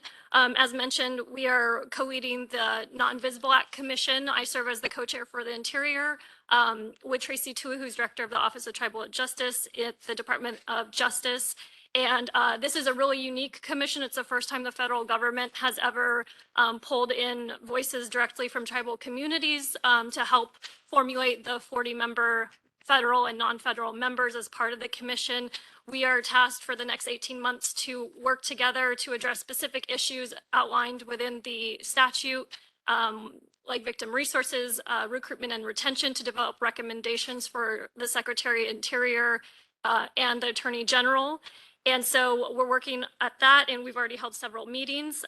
I would also like to note that Secretary Holland, as one of her first acts at the Department of Interior, was to formulate and establish the Missing and Murdered Unit within our Bureau of Indian Affairs Office of Justice Services, where they're working together with other federal agencies to investigate unresolved cases. So that is ongoing work that we're continuing to do. And then lastly, but not least, we recently the United States hosted the Trilateral Working Group on Violence Against Indigenous Women and Girls.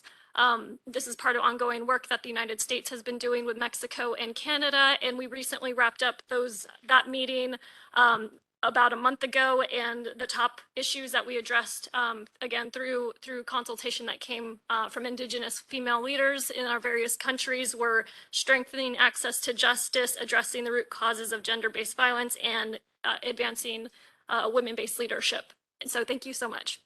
That's a perfect segue into our next topic, which is women and children policy. What steps will the administration take to address the high rate of maternal mortality among Black women and Indigenous women? From Carrie McLean, a human rights lawyer with the National Lawyers Guild. Is the administration committed to drafting, recommending, and sponsoring legislation that rescinds harmful laws and policy and enhances protections for Black children? From Shireen White, Director of Advocacy and Policy at Children's Rights, Inc. Is the administration committed to drafting, recommending, and sponsoring policy changes and legislation that rescind harmful laws and enhance protections for Black children and families? What steps, if any, is the state party taking to monitor the statistics and reasons behind loss of child custody, disaggregated by race? From Lakeisha Lee, an entrepreneur and advocate with the Brittany Clarity Foundation. And lastly, several states have passed legislation that acknowledges the harm of removal and family separation and requires courts to assess these harms when making removal determinations. Is the U.S. committed to developing and enacting such legislation? And I apologize, I don't have attributions from two of those questions. So I will begin. Hello, everyone. I am Jessica Swafford Marcella, the Deputy Assistant Secretary for Population Affairs and the Director of the Office of Adolescent Health at HHS, the Department of Health and Human Services. And so I will begin by responding to the question about what are we doing to reduce maternal mortality among Black and Indigenous women. As you all well know, the White House released a blueprint for addressing the maternal health crisis on June 24th of this year. That was the same day that the Dobbs decision came out, allowing states to restrict access to abortion care. And I think it's important to acknowledge, as the Biden-Harris administration, that we know how hard it is to make progress on maternal health when you restrict autonomy for women. And other pregnant individuals. But we are committed to a number of actions that really should support reducing maternal mortality and morbidity. That includes diversifying the workforce.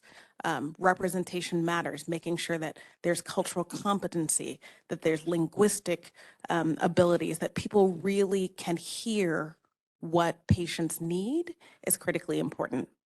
That means that we're also doing a lot to focus on education and training existing maternity care providers, making sure that there are birth-friendly designations for hospitals, because quality is critical when you think about access and equity.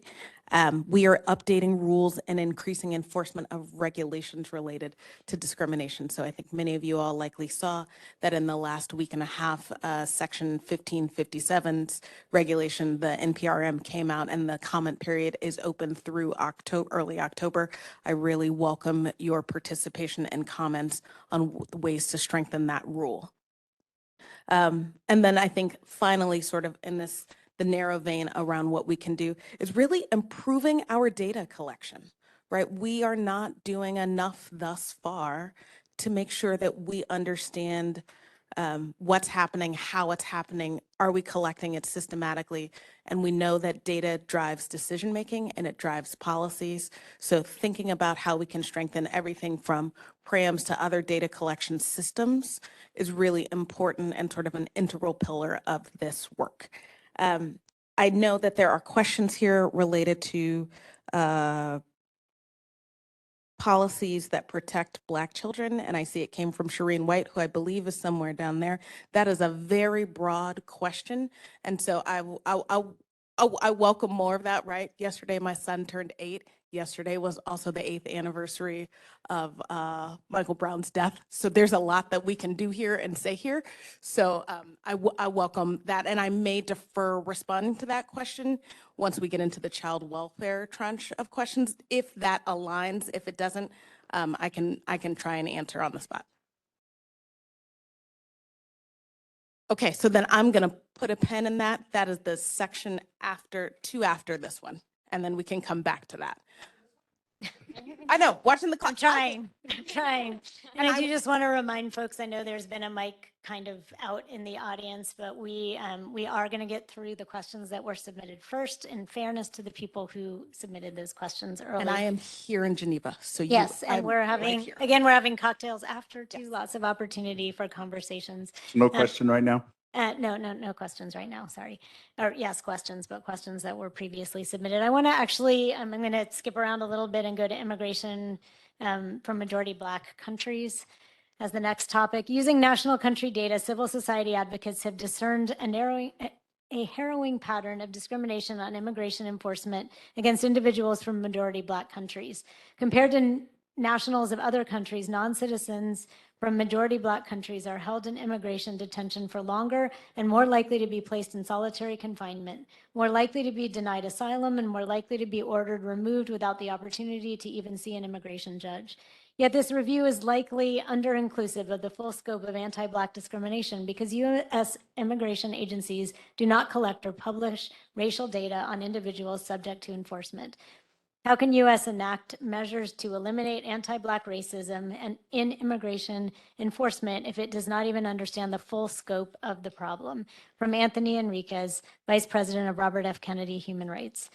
The committee makes clear in its general recommendation number 14 that actions have an unjustifiable disparate impact upon a group distinguished by race, color, descent, or national or ethnic origin is racial discrimination. And in general recommendation number 30, it makes clear this standard applies to non-citizens. So could the U.S. delegation provide its justifications for the disparate impact its law, policy, and practice have on Black migrants, refugees, and asylum seekers? Concretely, can you justify, for example, and all these examples are included in our Coalition Shadow Report, the disparate treatment toward Haitian migrants, refugees, and asylum seekers as seen in September 2021 in Del Rio versus that of Ukrainian migrants, refugees, and asylum seekers over the same year? What about the disparate impact of Title 42 disproportions on Haitian and other Black migrants, and the disparate treatment of Cameroonians and other Black people in immigration detention centers?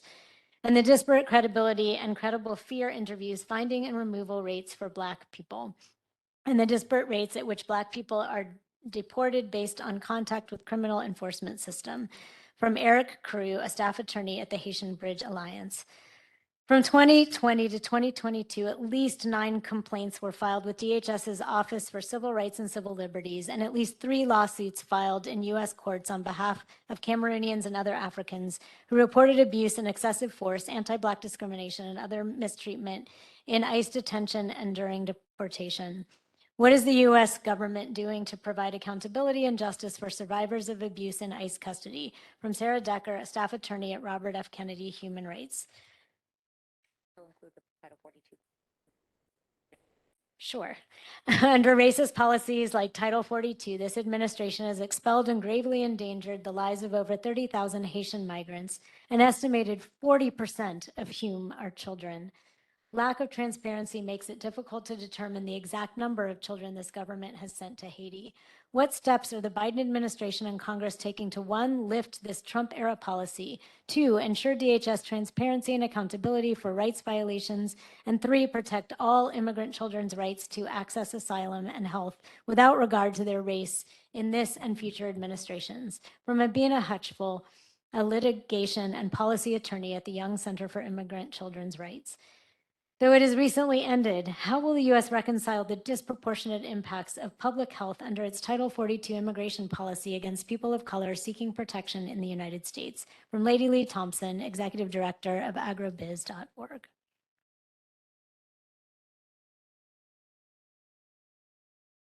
Oh, Peter's coming. Oh, I got it. Sorry. Yeah, sorry. Good afternoon, everyone. My name is Peter Mina. I am the senior official performing the duties of the Officer for Civil Rights and Civil Liberties at DHS. And I'm joined by two colleagues. I'm joined by Claire Trickner-McNulty, who's the Assistant Director of the Office for Immigration Program Evaluation at U.S. Immigration and Customs Enforcement, and James McCammett, who's Senior Policy Advisor to the Commissioner and Deputy Commissioner of U.S. Customs and Border Protection. And so the three of us will be attempting to address these questions, and thank you for them. First of all, I just want to say what an honor it is to be here among all of you. Community engagement and stakeholder outreach is something that's really important. It's part of the core mission of my office. It's part of our statutory charge, as well as I know it's a commitment of Secretary Mayorkas, who I know, as many of you probably are familiar, has also engaged sort of across communities in a number of different areas on a whole host of issues.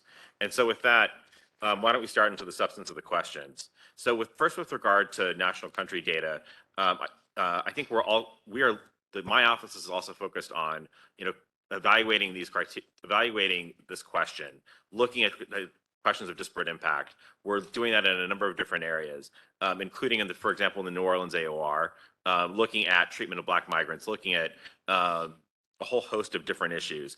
And so I know ICE is looking at this as well. Claire, I don't know if you want to. Or if there's a mic.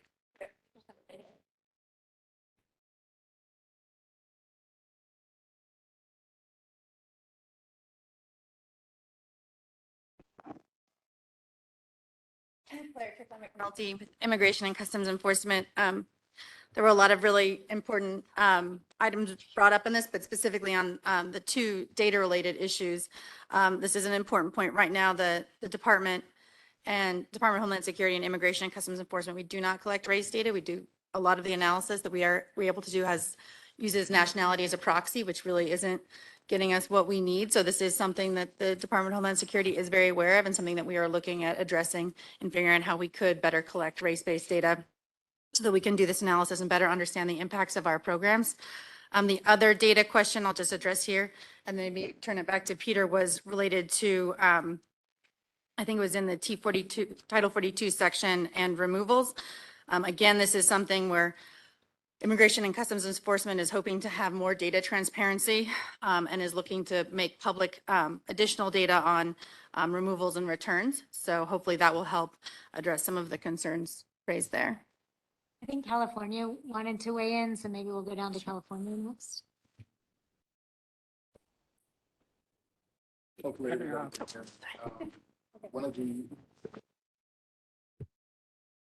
don't know if it's on. One of the things that the states can be helpful, and California has been doing this for the last few years under AB 103, we conduct reviews of the conditions of confinement in immigration detention facilities that are operated by private operators that contract with the federal government. Attorney General Bonta is extremely passionate about this issue, realizing that we are limited as a state in terms of what we can do in immigration enforcement, but we do an annual review of facilities located in California. We do provide data based on country of origin in our analytics that are contained in this report and forward that to Congress and to all federal oversight bodies so that they are aware, at least on the local level, of what those conditions are for people to try to identify any disparities in treatment that may be existing on the local level. Thank you. Anyone else on this question? Yeah, I think we've got a bunch. So, Great. all right. So I just want to address a couple of things, and then I'll pass it to my colleague James McCammett. So first of all, we have a number of different. I wanted to address the issues with regard to Cameroon. Excuse me. So I think that first of all, the Office of Civil Rights and Civil Liberties does have a number of complaints as it relates to the treatment of Black migrants in detention. And in particular, we have a number of allegations with regard to excessive use of force fingerprinting. We've opened complaints recently on the use of the RAP restraint system. We are looking at a number of these issues. And again, as I mentioned earlier, we are also focused on disparate treatment as a general proposition. And we have open investigations as well as that systemic one I mentioned in the New Orleans AOR. So we are very focused on these issues. And again, as folks may know about our office, we do provide recommendations to the department and its components, including ICE and CBP, regarding the substantiated findings that we get from our investigations. We go on-site at detention facilities all around the country. And so we've done that in a number of different places. and we make recommendations to, again, those components who either concur or not concur on those recs. Also, too, I just wanted to also highlight before I pass it on to James, we also have a number of different, we've also looked at Title 42 from a number of different angles. And then what I also want to highlight is the equity action plan that the department put forward, because I think a lot of your questions as they relate to disparate treatment on a whole range of issues, from access to asylum and other immigration benefits to treatment and immigration detention are issues that are covered in our action plan. We'll be working with our fellow components within the department to address some of those and come up with proactive recommendations for the department and the secretary. And James, let me turn it over to you. I just want to let folks know that we recognize that we're coming up on time, and everyone on the delegation has agreed to stay for an extra 30 minutes to make sure that we get through all of these questions. I understand, unfortunately, if there are people who have to leave that had something else to go to, but please know that we are committed to staying for at least another 30 minutes to get through these. Thank you, Ambassador, and thank you, Peter, for the in-depth response regarding the disparate treatment. As you know, DHS and Customs and Border Protection take the allegations of disparate treatment very seriously. With respect to the specific questions on Title 42, 2 points I wanted to add into our dialogue. First, with respect to the status of Title 42 itself, that, of course, on April 1st, 2022, CDC did announce the termination of the Title 42 public health order and provided us a termination time on May 23rd. However, in the interim, subsequent to that decision, on May 20th, a federal judge in the United States District Court did issue an injunction, so preventing and joining our planned termination of Title 42. The government is absolutely appealing this, and I defer to the Department of Justice for any further on that, but the litigation is ongoing. However, that litigation requires the U.S. government to maintain operating under Title 42 until that litigation is resolved. Once it is no longer in place, DHS intends to process our individuals encountered at the border and CB Customs and Border Protection to process them pursuant to our Title 8 provisions, so under the Immigration and Nationality Act. While it remains in effect, individuals that are subject to the order are screened to determine if it's more likely than not that they would be tortured in the places to which they would be expelled, and exceptions can be made under Title 42. But I did want to clarify, it remains in effect at this point, pending ending of that litigation. The other point with respect to the Haitian migrants, I did also want to note that many of the nearly 30,000 migrants that were encountered, as noted in Del Rio this past September, were not expelled under Title 42, but rather under the Title 8 provisions. Approximately 13,000 were processed under our standard immigration proceedings, so not the public health order, and approximately 8,000 were returned to Mexico voluntarily. I will note humanitarian exceptions are granted from Title 42 on a case-by-case basis for Haitians as well as other populations. And in addition, Secretary Mayorkas and the Department of Homeland Security have undertaken several efforts to assist Haitian nationals in particular. First, on May 22nd, 2021, the Secretary did announce a new temporary protected status designation for Haiti for 18 months. This was due to security concerns and a variety of other matters, including COVID, but also social unrest and lack of basic resources. DHS has also made efforts to provide legal pathways for Haitian migrants. And so specifically, just this past in March, DHS and the Department of Labor colleagues announced a supplemental allotment of H-2B visas, so work visas for Haiti and several other countries that will permit employers to temporarily hire non-citizens to perform non-agricultural labor. And last, just very recently, 2 months ago, on June 10th, DHS also announced it is working with the Department of State to resume processing under the Haitian Family Reunification Parole Program.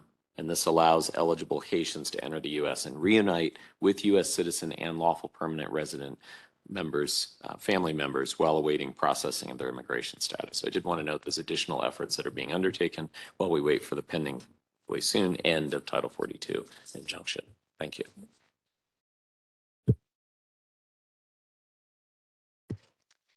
Next, we'll move on to cultural support, housing, and health. What culturally specific trainings has the state party provided to healthcare professionals? In these trainings, to what extent does the state engage with members of the Black community in developing or leading them? From Lakeisha Lee, an entrepreneur and advocate with the Brittany Clarity Foundation. And she has this additional question. What, if any, culturally specific support or resources for minorities does the state party offer, including support for Black women and girls in need of safe housing who are at risk or are exiting domestic violence or trafficking? What steps is the U.S. taking toward adopting policies to improve data collection concerning healthcare for people with disabilities across the lifespan, disaggregated by sex, gender, race, age, indigenous identity, language, religion, and type of disability? From Janie Mejias, a U.S. organizer with Women Enabled International. HHS or HUD?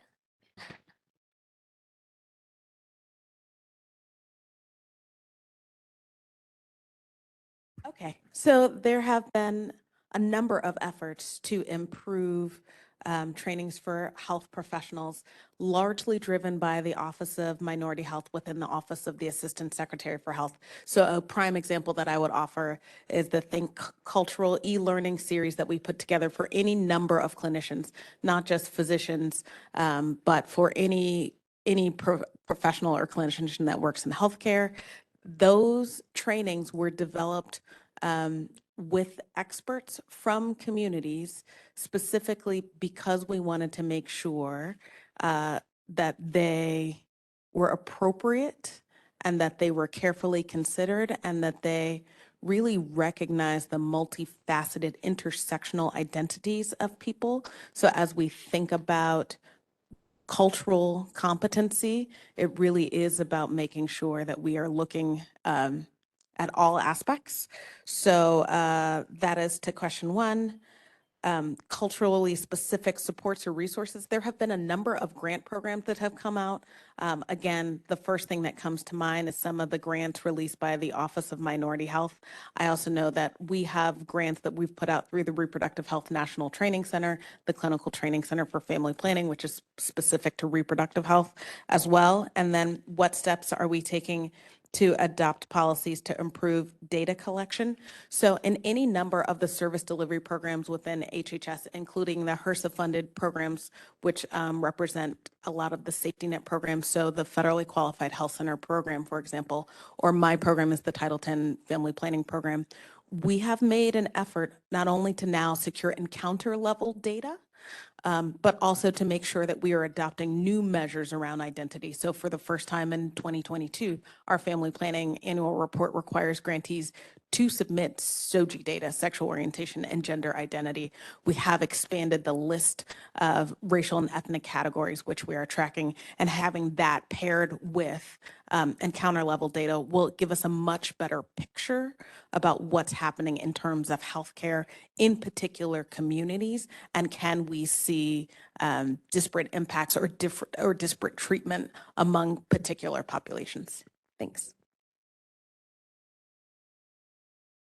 On the question of resources, this is Demetria at HUD for Housing. On the question of resources, HUD has the opportunity of giving out 70,000 emergency housing vouchers. So that's something that can be utilized, but we also understand that often, according to race, ethnicity, national origin, color, et cetera, including familial status, which are protected classes under the Fair Housing Act, people sometimes have a difficult time actually using vouchers and what have you. And so, in fact, we provided over about $20 million to our local nonprofit fair housing partners who are at agencies that are able to kind of investigate and counsel people if they believe they have been victims of housing discrimination. And so we kind of fortified the work, the support that we give those nonprofits with our American Rescue Fund funds, because we know that people are having issues and growing issues as it relates to discrimination in the housing market.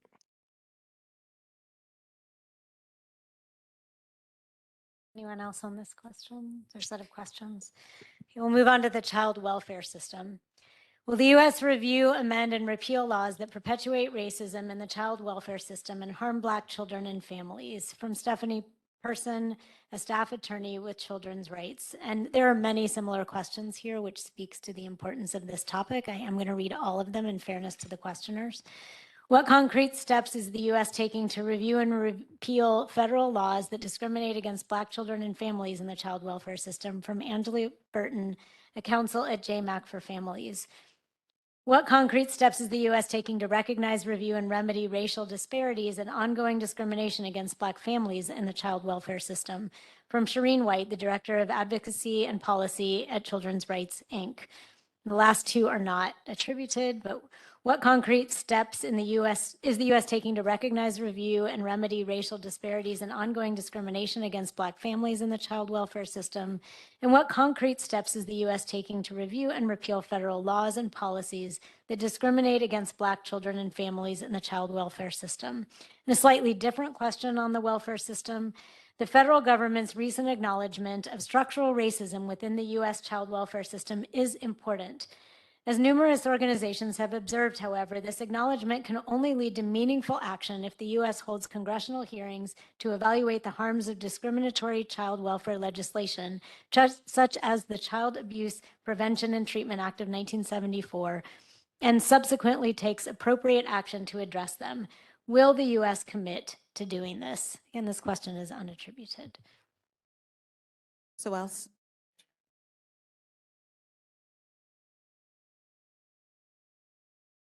Thank you so much. Perfect. And Shireen, is this also tied to the question from before that we deferred? Okay.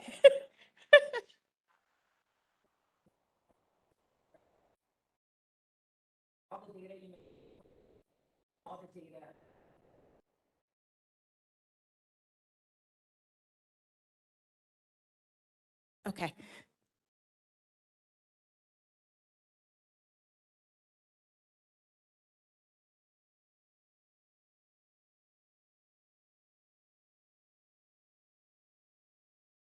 Outraged were you when they took children at the border? Because they've been taking Black children from Brooklyn, Harlem, the Bronx, and all across America here on our soil, and no one has been outraged.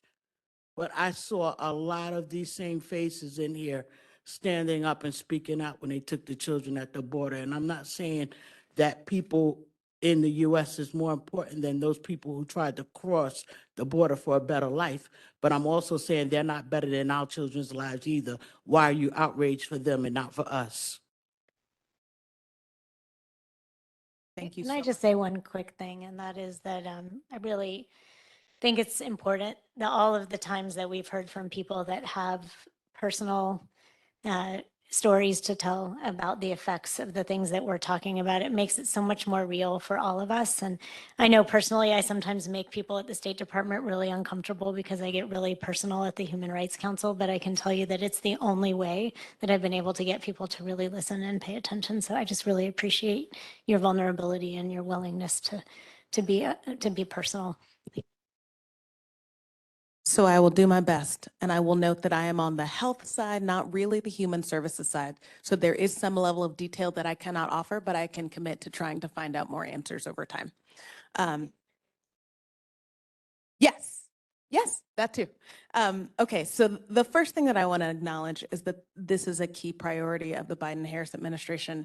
The president, the vice president, the assistant secretary for the administration for children and families, January Contreras, have all spoken very eloquently, passionately, and sort of committedly on child welfare reforms. So even as of May, we know that the president had reinforced his commitment that we need child welfare reform, that there was a $10 billion investment included in his FY23 budget proposal, and that it both recognized and acknowledged the work that needs to happen in terms of those who are in the child welfare system. So strengthening kinship care, doing more around trauma-informed services, more around supporting people who are aging out, but also, to your point, around prevention, around making sure that Black families are not targeted, and that what we have seen historically in terms of families being separated and put into the child welfare system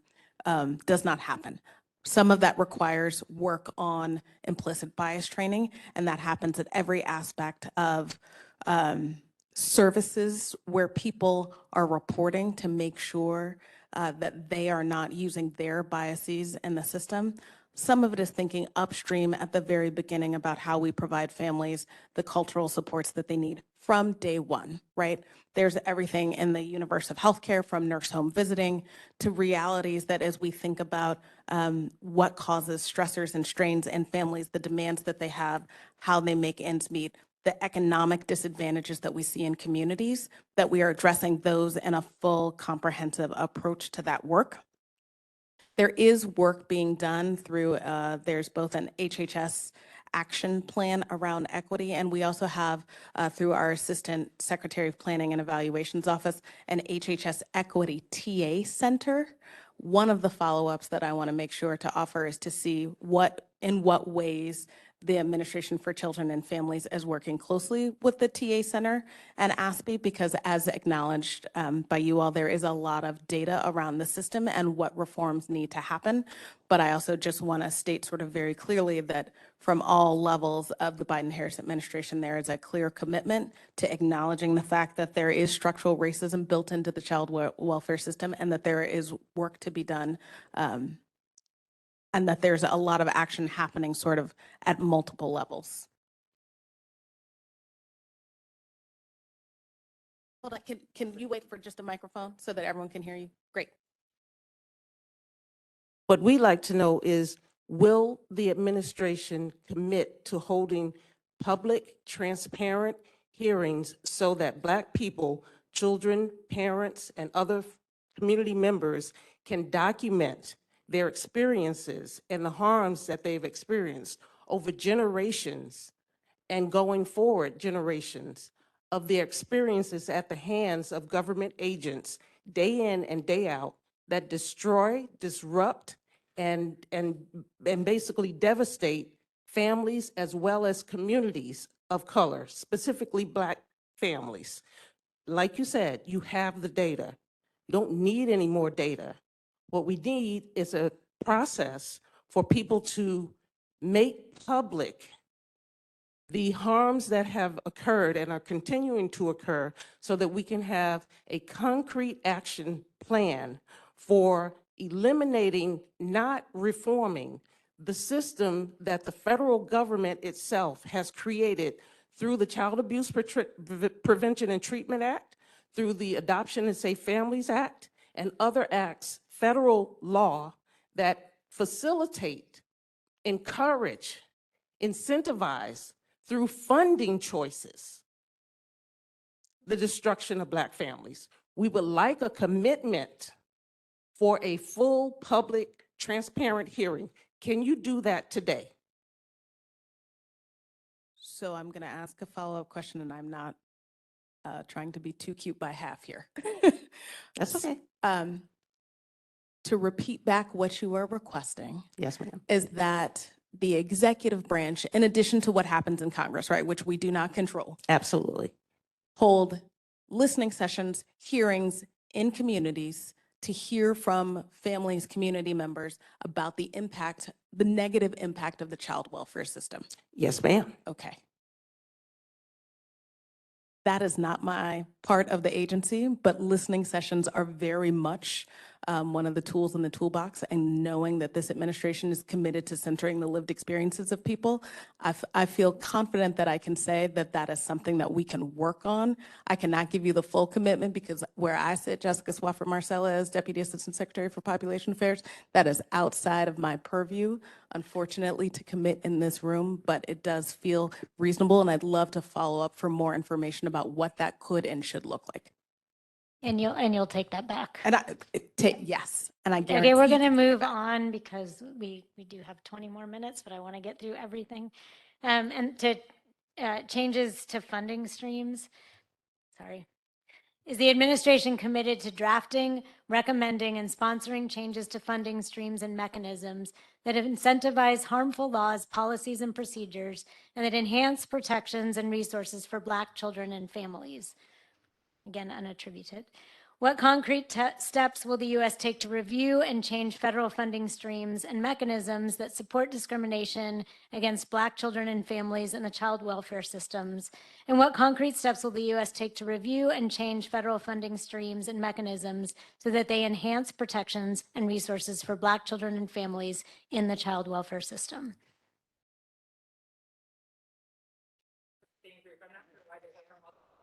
It's okay. I'm happy to jump in if you'd like.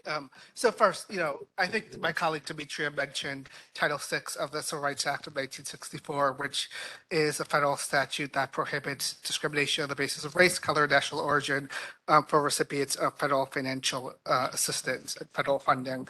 And we in the Department of Justice are responsible for coordinating compliance with that statute across the federal government. So not just with our own federal funding streams, which don't impact generally child welfare systems, but with our colleagues across the federal government. And I think we have acknowledged recently that there's a lot more that we could do to ensure robust and meaningful compliance with Title VI.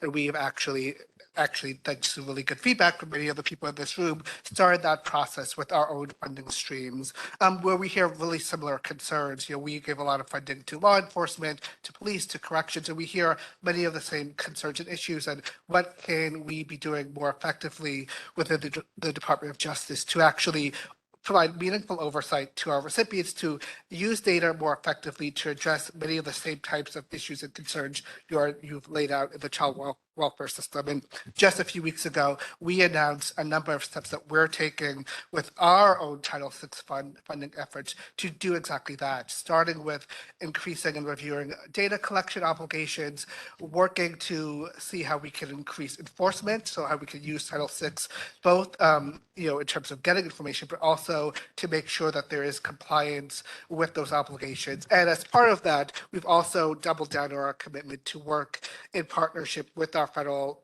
colleagues, including at HHS, around these issues. And in fact, we already have some work that we're doing with HHS around Title VI compliance and investigations. But one thing that certainly we can do, and in response to your questions, is also consult and confer with our colleagues at HHS to determine, are there ways that we can work and support their efforts in terms of Title VI of the Civil Rights Act, and work to make sure that there is that robust compliance in the funding streams, some of which you've mentioned, in terms of that really important statute. Your department be willing to hear from impacted parents about their particular experiences that relate to? And so would your department be willing to hear from impacted parents and children and community members about their particular experiences? Because we're talking at very high levels about funding streams, but based on assumptions, based on marketing about what the child welfare system looks like and does. You don't really know until you hear from the people who experience it on a day-to-day basis, one of whom is right here, and I'm going to pass the mic to her. I don't think you can answer this question, so I'm going to make it more as a statement question thing. Are you guys aware that when CPS across the 50 states knock on the doors of a family that they don't even know their rights? Do you understand that constitutional rights are being denied when a person says, I don't want you in my home without a warrant? They're weaponizing armed force polices to force themselves into families' homes and rip their children from their arms. Are you aware that that's what America looks like in 2022 towards Black families? No different than when we were on a plantation having our children taken from us because 18-something had happened and there was supposed to be no more slavery. So we were going to utilize the Black bodies that were already enslaved to make more babies to have in slavery. Now we're utilizing a system where the outcome for the majority of the children is incarceration, which is the back door that America made to having slaves in this country, because if you're incarcerated, you are a slave here. Do we understand what's happening? Do we care? How are we signing legislations and allowing laws to pass that say we can take your children because you live in poverty, but we've created systemic racism to ensure that you're in poverty? We claim to protect children, but those those children don't graduate from high school. Those children end up homeless. Those children cry for their parents as if their parents are deceased. You want to know how often I saw my newborn when they took her from my arms? Once a week for 2 hours if I was lucky. If you add that time up, it is only 4 days out of the year. You cannot maintain a bond, create a bond, know who your child is, or even protect your children from the things that's happening in foster care. You guys need to do something other than say we understand. Because if the only thing you can do is understand, then there needs to be an uprising. Thank you. You want to answer the question that was asked about listening Sure. to communities? And again, I will just echo what the ambassador said earlier, that it is important that we hear directly from people impacted. And you're right that like listening doesn't solve the problem, but if we don't go beyond just listening, we're not doing our jobs properly or really at all. And so again, I hear what you're saying. As mentioned, our role in the Department of Justice is to work to support our federal agency colleagues in the enforcement of and implementation of Title VI. We're happy to do that. I'm happy to follow up directly about how we can do that in this context and work with our colleagues at HHS to help address those concerns. Thank you for that really great discussion. Resources. Why are resources not allocated on awareness and education on explicit and implicit bias to combat disproportionately targeted non-white immigrants within the immigration policies? From Lady T. Thompson, Executive Director of AgroBiz. Maybe DHS could quickly answer that question. Do you have a clarifying comment about? I think that what has just been shared in the room is something that is very heavy. As a mom myself, that is a lot of information to digest.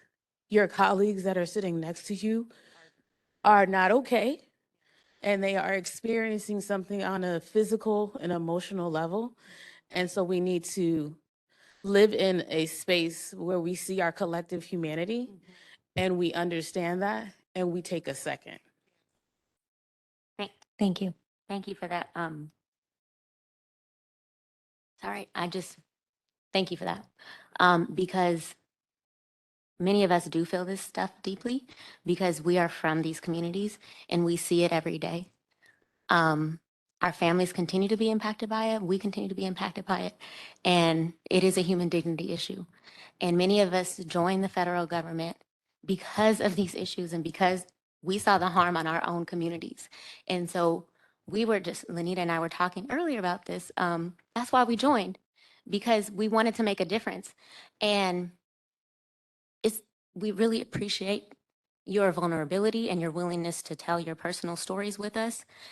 And I know it's not sufficient when we say we hear you and we understand, but just know that a lot of us do feel this deeply, and we take it back to our colleagues, and it gives us the energy and the momentum and the perseverance that we need to keep doing this work, because we recognize that we still have so much work to do. And it's going to take a while. And so many of us do get burned out because we are frustrated with the lack of progress or with the pace of progress. But just know that we are doing all that we can, and we appreciate this kind of dialogue and the constant pressure that you continue to put on us, because it strengthens our resolve. And it also is important for our colleagues who may not be personally impacted by these things to hear these kinds of stories and to humanize them. Because at the end of the day, these policies have an impact on people's lives. And that is why there is such an urgency for us to be doing this work and making progress. We understand. Thank you for taking the pause. It's hard. It's hard. Can I just say that this is the work, though, too? Yeah, yes. I mean, I just need to say that in the room, too, because I know you got questions.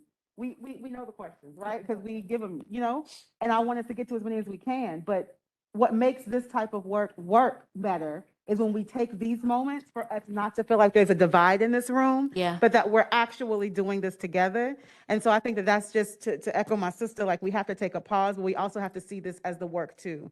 And so you all have an opportunity in the positions that you hold to be able to disrupt that culture so that we can actually make those better connections, so that whenever we're asking these questions, they're not coming at you like it's like a thing, right? But that we're actually trying to find the solutions together. So this is the work, y'all. Just had to say that. And I do think that this is what I was getting at earlier when I said I expected that I would personally and that each of us would be uncomfortable and how critically important that is. Change doesn't happen when we're all sitting comfortably in our safe spaces, whatever those might look like. So thank you. I appreciate that. Sometimes I do get caught up in the fact that I have a job to do. And so, no, but I really appreciate that very much.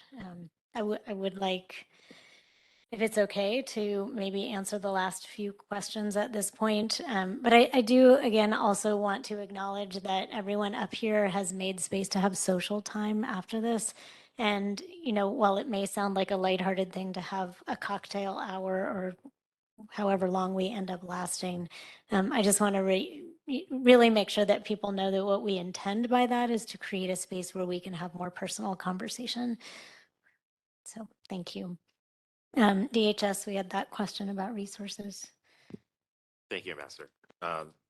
So this is a real focus of this question about explicit and implicit bias is a real focus of the Law Enforcement Coordinating Council that was established by Secretary Mayorkas last year. And I think that both from a training perspective as well as a policy perspective, the department is really focused on addressing both of these questions. And it's put forth a collective effort across the department, not just at CRCL, but across the intra-agency, to try and address some of these issues, to provide training, to look at policy changes, I think to really start to hit the scope. So there are resources being allocated. So I just wanted to sort of address that point blank. There are significant resources being allocated that will continue to be so. In fact, their focus is not just on explicit and implicit bias, but also questions of racial profiling, which is absolutely not tolerated within the Department of Homeland Security. And I know it's not tolerated within other parts of the government as well. I'm not speaking just for the department when I say that. I see Jonathan nodding. So I think that is something that we are committed to addressing. We're doing that through the Law Enforcement Coordinating Council, as well as through other initiatives within the Department of Homeland Security. And I'm happy to talk more when we get to social hour, if anyone has more questions about that. Thank you. Our last section of questions is about Puerto Rico. How does PROMESA and the Control Board, which is appointed by the U.S. President with the expansive powers to overrule the decisions of Puerto Rico's elected government, comply with the concept of self-government? From Fermin Araiza, Legal Director of ACLU Puerto Rico. Considering the treatment of Puerto Rico by the U.S. Supreme Court and U.S. Congress as an unincorporated territory of the United States subject to plenary powers of the U.S. Congress, would you deem it necessary to renew rendering reports to the UN General Assembly regarding the administration of Puerto Rico? See case of Nueva Caledonia, 41 UNGAOR. I'm not going to read all of that, I'm sorry. From Fermin Araiza, Legal Director of ACLU Puerto Rico. I'm taking my ambassadorial privilege there. Why the United States Department of Justice did not drop the appeal filed before the U.S. Supreme Court in the case of United States versus Valle Madero, number 2303, promoting, therefore, discriminatory and unequal treatment against the presidents of Puerto Rico. I think that meant to say why didn't. From Fermin Araiza, Legal Director of ACLU Puerto Rico. And finally, considering PROMESA as a congressional response to financial crisis in Puerto Rico, would you agree that the United States failed its fiduciary duties toward Puerto Rico? From Fermin Araiza, Legal Director of ACLU Puerto Rico.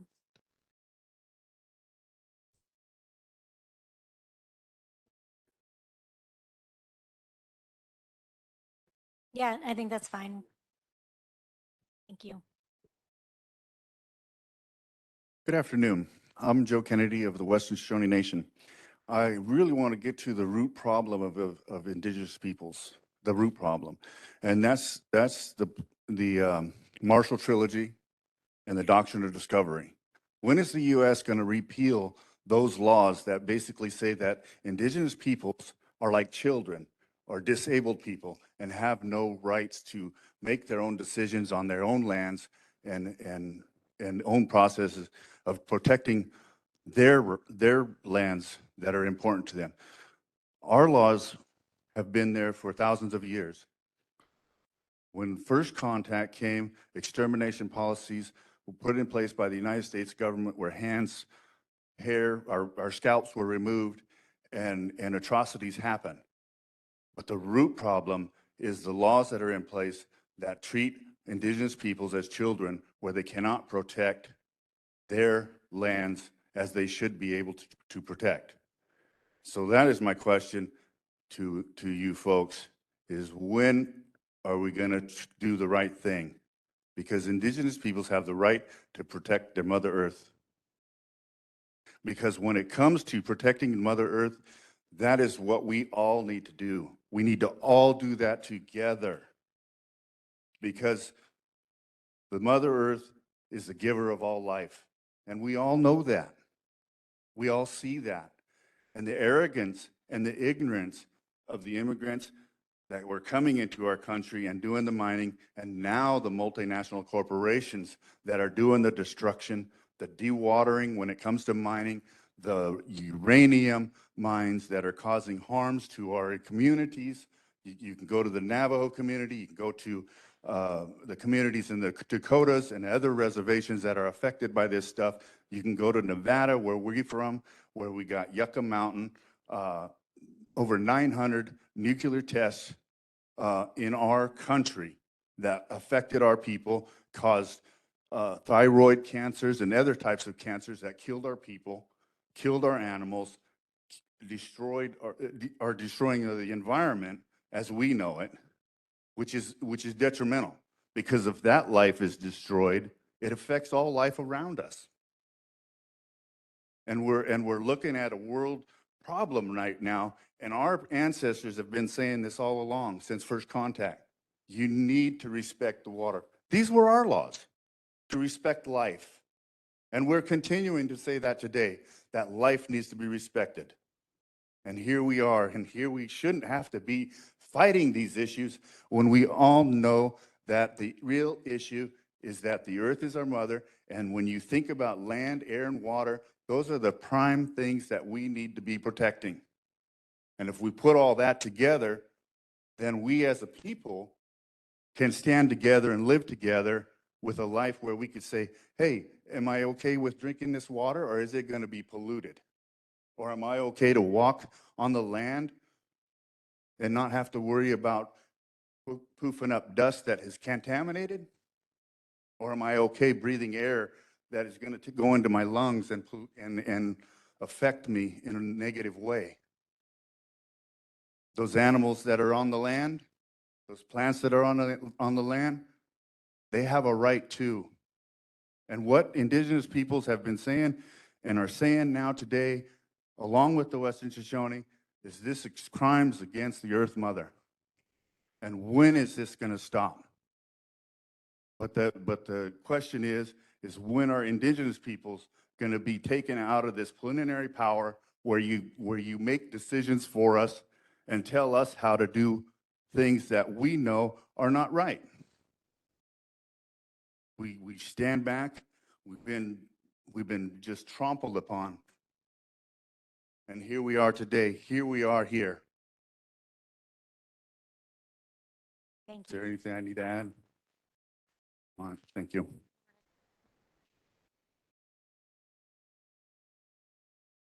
So I'll defer to my colleagues, but I'll start with specifically the question about Puerto Rico and the case of United States versus Valle Madero. So I just want to start and say that the more than 3 million Americans who call Puerto Rico home must be afforded equity, non-discrimination, and due process. The question presented in Valle Madero was whether Congress violated the equal protection component of the Fifth Amendment's due process clause by declining to extend the Supplemental Security Income Program to residents of Puerto Rico. The Justice Department defended the constitutionality of that statute, but did agree and make clear that the equal protection component of the due process clause is fully applicable in Puerto Rico. The Supreme Court's decision held that Puerto Rico's tax status, in particular the fact that the residents of Puerto Rico are typically exempt from most federal income, supplies a rational basis for likewise distinguishing residents of Puerto Rico from residents of the states for purposes of specifically the Supplemental Security Income Benefits Program. Although the government defended the current statutory scheme as constitutional, it also emphasized that the president supports extending the Supplemental Security Income Program to Puerto Rico as a matter of policy. And I will defer to my colleagues on the other questions, but want to make it very clear that equity and support for Puerto Rico is very forefront and a priority of this administration. I'd like to quickly respond. I know it's difficult to be brief in a very complicated and difficult issues that you raise, but I will do my best here to, just say, yes, the doctrine of discovery is a function of Western European law, but tribes are, rich, vitalized cultures that exist today, and that exactly what you identified, that our right to clean water, ability to feed ourselves with the natural resources around us, provide for ourselves, is something that is key to our tribal sovereignty. And it's not only the threats that you identified that come from external things like mining and other things, but past policies, right? So I am from a tribe that was relocated. I don't exist. I don't live where my people were created, right? So we have to undo those harms. And there's no simple or quick, easy way to do that, but being dug in and doing the work together, making sure that there is a government to government relationship. It is a nation to nation relationship. Like that was part of the treaty era when those treaties were created. And going back to that, like the return to treaty making through these interagency agreements to the extent tribes want to engage in them, and where federal and state governments can simply get out of the way and tribes have the right to self-governance, that's the path forward to that.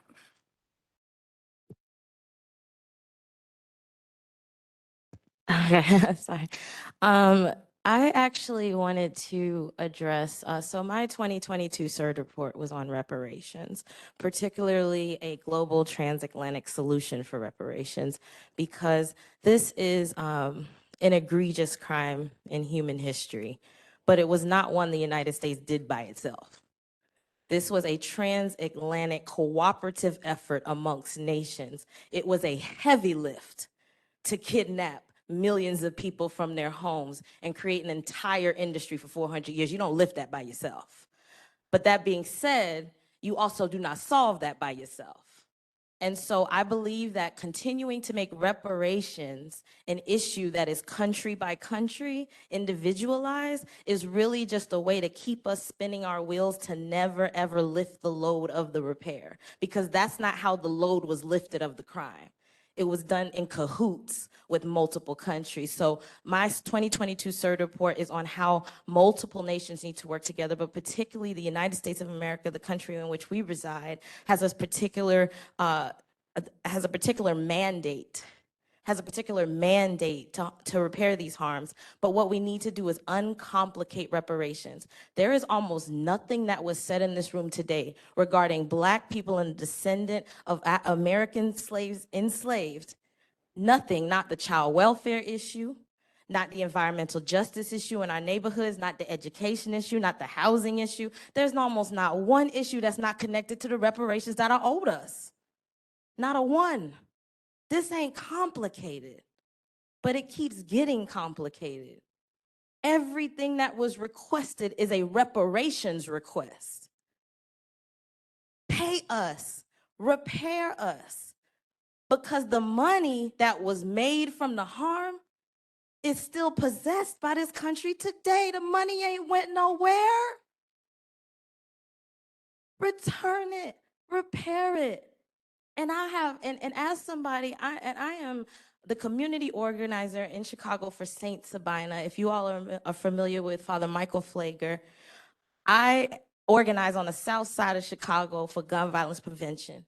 I have to sit here and I work with young people and youth in Chicago on the south side, and literally I'm attending their funerals. A week later, I gotta hear mothers wailing at caskets that keep getting smaller and smaller and smaller. And if y'all don't understand the kind of hell that is, and every single bullet that's flying in my neighborhood is connected to that transatlantic slave trade. Repair this. We are tired. And I know we got HUD here. We have an elected official in Chicago, Jeanette Taylor. She is a Black woman that is powerful. Wonderful woman who decided to join the government. She's from our hoods, and we respect her immensely over there. And this woman just got her approval for Section 8 30 years later. That's a damn shame. I'm just keeping it real with y'all. And I'm sorry, they call my neighborhood where I live the ghetto. I only been in Switzerland for 3 days and just getting on the public transportation here. No, America's the ghetto. Okay? I ain't seen a homeless person sleeping on a bench yet. What is we doing? It's a doggone shame. I ain't been in this country but 3 doggone days. And I'm like, my country is the hood. Come on now. And I'm sorry, but in our neighborhoods as community, or many of us are not only the directly impacted, and the only reason we in Geneva, Switzerland right now, most of us in this room as directly impacted people, is because we just happen to be the ones that survived. That's the only reason we even up in here. Y'all are talking to people who are barely even made it up in here. And we gotta go back to our people who trust us. They trust us. They proud of us for being here. And they expect us to come back with something. They expect us to come back with something. I'm gonna tell y'all something. I also do voting registration and organizing as a part of my organizing. I don't gotta do that. I got radical colleagues that tell me all the time to forget that. I got more radical colleagues that's like, nah, forget that voting thing. We don't do that. And I intentionally say, nah, I'm gonna keep registering. I'm gonna keep doing that part, right? But what y'all need to understand as an organizer that's doing that work, y'all can't keep sending me back with empty buckets. You can't keep doing that because I'm trying to convince these people to keep holding on. Keep holding on. Come on, vote this next time. Vote this next time. Y'all can't keep sending me back with empty buckets. I'm looking wild out here. Because what we see is when Republicans is in power, baby, listen, they don't care how y'all feel. They don't care about y'all feelings. They don't care about reaching across no aisle unless it's to punch y'all. They don't care about none of that. They ram through every horrendous, imaginable thing you could think of. And I'm sorry, but Black people, particularly Black women, we gave y'all the White House. We gave y'all the vice presidency. We gonna gave y'all the Senate, and we gave y'all the House. What is you doing with that power? Because God forbid the Republicans ever get that kind of power, what they would do to this country. The same tenacity that evil gets pushed through in this country, we need y'all to push through justice. That's what we need from you. We dying. Our kids is dying. The caskets is getting smaller. Please tell us what we need to do and what y'all need to do, because we own this ground and we trying to survive ourselves and doing the work. So please work with us and tell us how we can help you be the fighters that we need, because we out here battling. Let's work together, because I'm a protest. I'm tired of protesting y'all, man. Tired of getting arrested. Seriously, let's work together. Let's figure this out. I don't mind having cocktails with y'all. I'm fun. I like to have fun. You know what I'm saying? But like, we need to come up with some solutions. Real ones, y'all. I gotta bring something back to my people. Everybody up in here, we gotta bring something back to our people. They proud of us for being here, but I'm not just kind of come back with pats on the back and, oh, you went to Geneva and you went to the UN. No. We gotta bring something back. Help us do that. Thank you. Before we clap and move on, I just need to bring the same energy. My name is Erin Gunn. I'm from the Abortion Care Network. I represent the providers that actually do abortion care, not Planned Parenthood. We are primarily Black and brown clinics. In the last 3 days that I've been in Geneva, 2 more clinics have closed. there's 2 more criminalizations that are happening. I've been placated for a long time by all of your departments, whether it's the separation of the white supremacists that stand outside of the clinics or the ignoring of doctors that get shot in their churches. Just like my sis right here, I need you to tell me exactly what you're going to do for me. Roe was the floor. It was not working for us. So we're not going to be upset that it's gone, but you got to tell us what's going to be new, because we cannot be in a place where we can't get any access. Reproductive health matters. Reproductive justice is what everyone is talking about in this room. Whether it's talking about the land, whether it's talking about what you owe us, your family, your family, they're not doing well. If you live here, that's great. But we're talking about not being able to continue. You can't have it both ways.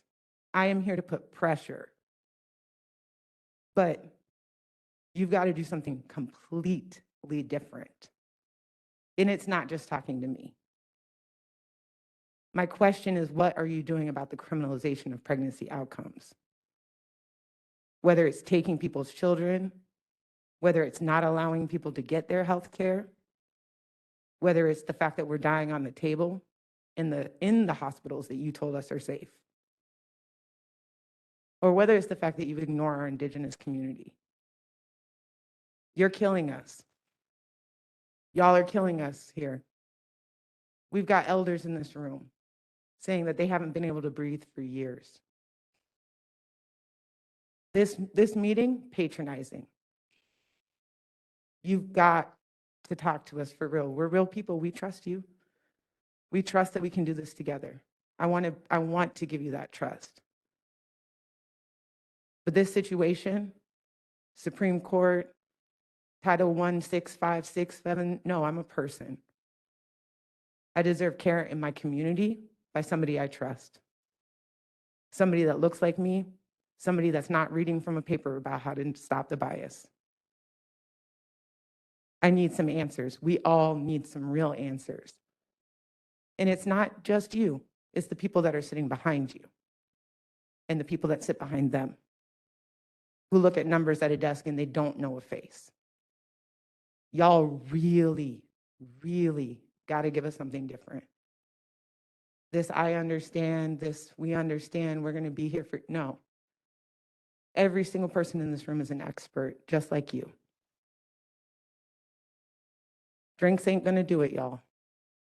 I know we're all good, but we need to hear from all of you about what you're going to do about the fact that we are not surviving reproduction. We are not surviving reproduction. I don't even want to look over at the person from Puerto Rico because we have done too much. So just need to keep saying this pressure, we're not going anywhere. We're not going anywhere, but you got to get real. We don't have universal health care. We don't have interstate trains, buses, or planes. We don't have that here in the country. The suggestions, the idea that California can take it on, no, they can't. They don't even have enough clinics to be able to catch their babies, let alone do the abortions. What are you doing? How are you going to make this work? Because the federal response, it didn't work. It fell. The whole bottom's out, and we have an opportunity to make something new. Reproductive justice is the way, y'all. It's not just for Black folks. And the idea that this is all under the guise of racism, and there's a lot of white folks in control, a lot of white folks submitting questions, a lot of non-impacted people, this has got to be completely different. I believe we can dream together. I do. But the idea that this meeting had no pause, nobody got to go to the bathroom, nobody got to take a break, that's white supremacy in action.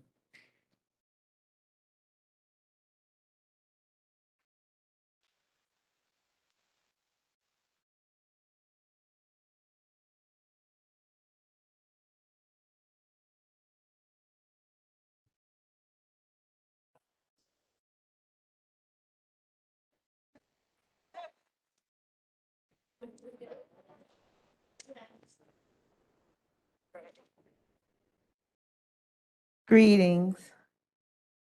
I'm not coming necessarily with that kind of fire. I have some real practical conversation about immigration that I want to do just because, you know, we're not working with DHS. Let me just be clear, we're not allies. There's a lot of conversation about allies partnering. Can't partner with people who figure out how to get 10,000 white people across the border while keeping Black and Indigenous folks mainly trapped on the other side of the border. Then we're not working with you. That's not what's happening. And particularly because, you know, there's a lot of conversation about complications and how complicated things are, whether it's reparations, whether it's reproductive rights, whether it's immigration. But when it comes to white people, complications go away. They disappear. Suddenly, everything is possible. You can't halt deportations because of a federal judge, just like you can't stop Title 42 because of a federal judge. However, Ukraine, 3 weeks, halted deportations of Ukrainians. I thought that couldn't happen. That's what I've been told several times by top leadership at Department of Homeland Security, but it happened. Can't get people across the border, TPS, federal judge. You know what happened? Ukrainians lined up with a white-only sign, damn near. They opened up a lane that was closed to allow them to come under the guise that their situation was more serious than the situation of Cameroonians, of Haitians, of Ghanaians, of Congolese, of Angolans, of indigenous people from Central America. How? Because they're what? Therefore, they deserve more protection? Because that's what it sounds like. They don't have to be deported. 75,000 undocumented Ukrainians. Did you even know you had that many in the country? Suddenly got TPS. That other people, you talk about Haiti got TPS, they had to, what suffering they had to go through to be able to get that. Cameroon fought for 7 years. And we still are looking at countries like Mauritania, the Bahamas, and so many more that need TPS. We're not hearing anything about it, let alone the 3 countries of the Northern Triangle who have just been stopped altogether with regard to TPS because they're not white enough. And so when we're in a space talking about racial discrimination, DHS and folks who are engaged in immigration and administration can't keep saying when Black people say, when Indigenous people say, when Southeast Asian people say, you are creating death, destruction, and trauma by your racist policies. A judge told us we can't do anything. We reject that because you know how to do things for white people. Learn how to do things for us.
You know, I probably won't get invited here again, okay?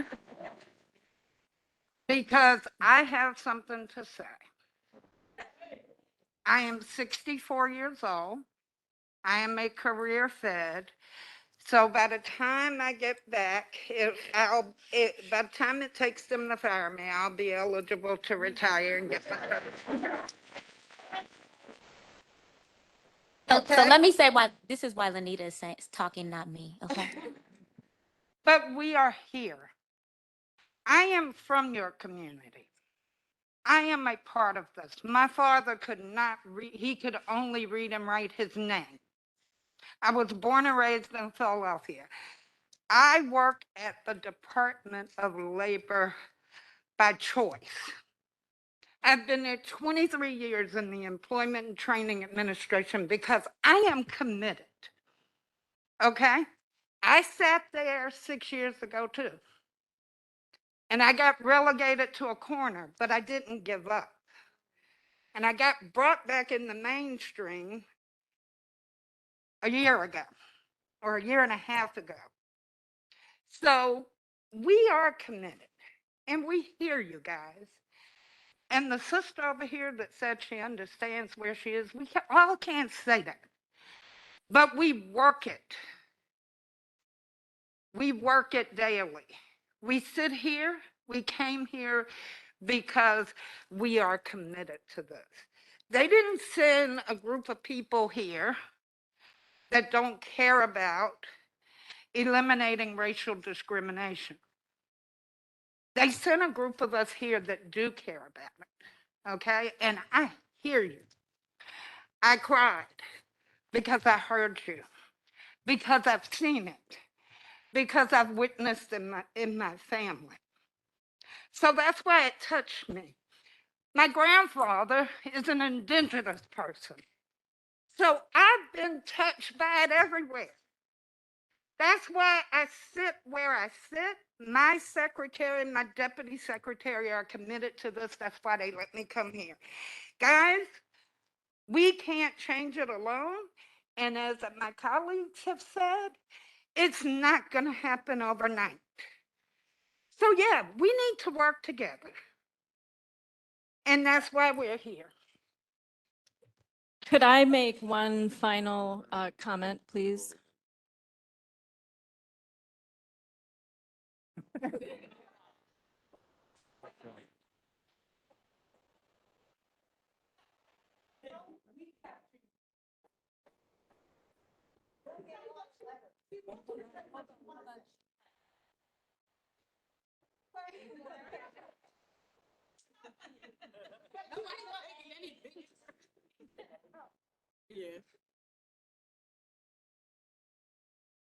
As Indigenous people, opportunity to present questions because some of us registered late and the closing time was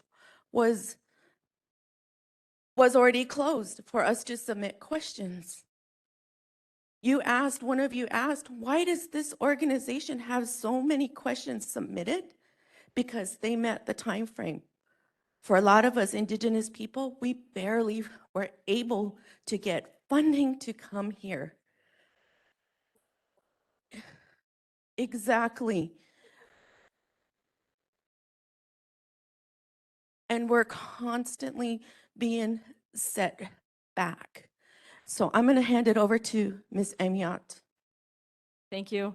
You know, I wanted to pick up on what Joe had commented on because it seems to me that it is fundamentally incompatible to say that Indians are alien and dependent and yet have tribal sovereignty. And I was born in Pine Ridge, South Dakota. And if we are dependent upon the United States government, why does Pine Ridge have the highest rate of poverty in the United States of America? The United States is failing in their job under US Code Chapter 25. And to the point regarding education that the federal government doesn't set state curriculum, I would tell you that under Code Section 25, the Bureau of Indian Education has an affirmative obligation to establish policy and curriculum for Indigenous students, including the 98% of Indian children who attend public school systems. I was one of those children. I learned nothing about my tribe in a public school system. What I learned was that we appreciated what the white colonizers did.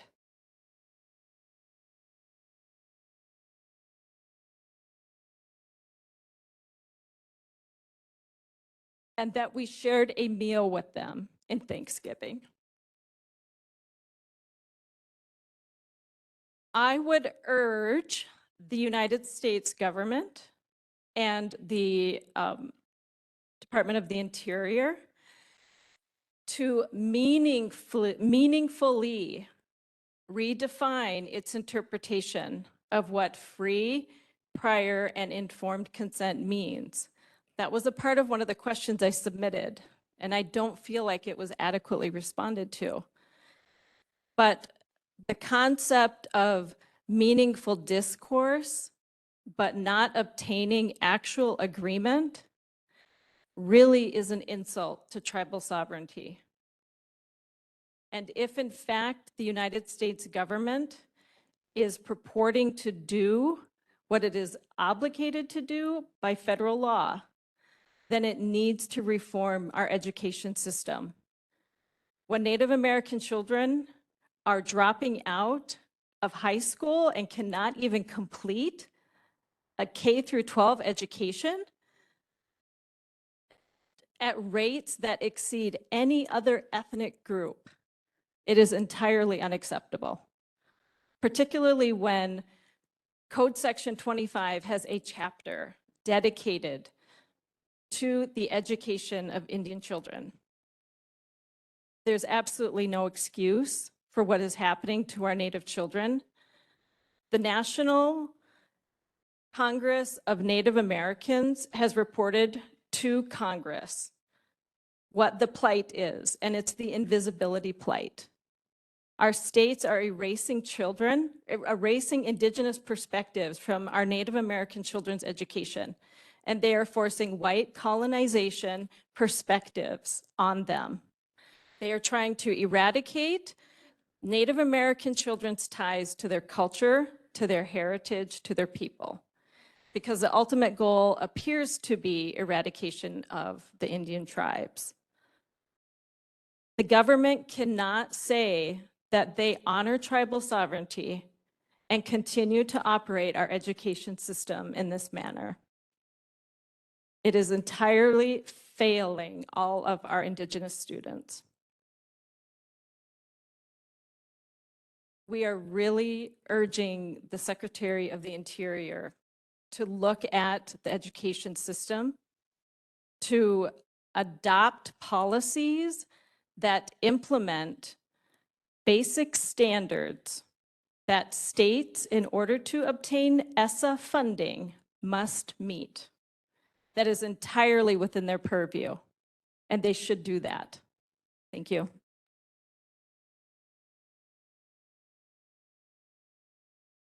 Yatesh and Nicole Martin in the shed, touching in the shed, Kirsani, Bushing, Chijidashi take, Kirsani, Dashinale. Hello, I introduce myself in Denebazad, which is the Navajo language. My name is Nicole Martin. I am one of the co-founders and sex educator for Indigenous Women Rising. I'm also a part of an organization called the Red Nation. Thanks for having, or finally, giving us the opportunity to speak to y'all or at y'all. As I was sitting here, you know, I had like these questions that I started to write down, and here actually. So I wrote, why does the US administration uphold, honor, recognize international treaties, but fail to uphold treaties with federally recognized tribes, pueblos, and nations? How can the US government be the supreme law of the land when the land was stolen? Why does the US disregard Indigenous and Black wisdom? When will Indigenous communities hold the United States accountable for the war crimes they commit? And lastly, like, do you even know how many federally recognized tribes there are? And unrecognized tribes. I came to y'all from the Southwest. Well, actually, I came from Hawaii, and that was my first time in Hawaii. I went with a delegation to the Red Nation to address the United States Navy leaking jet fuel into their aquifers. The US Navy and the United States government, upon colonization, demilitarized indigenous people. How come we can't demilitarize the United States?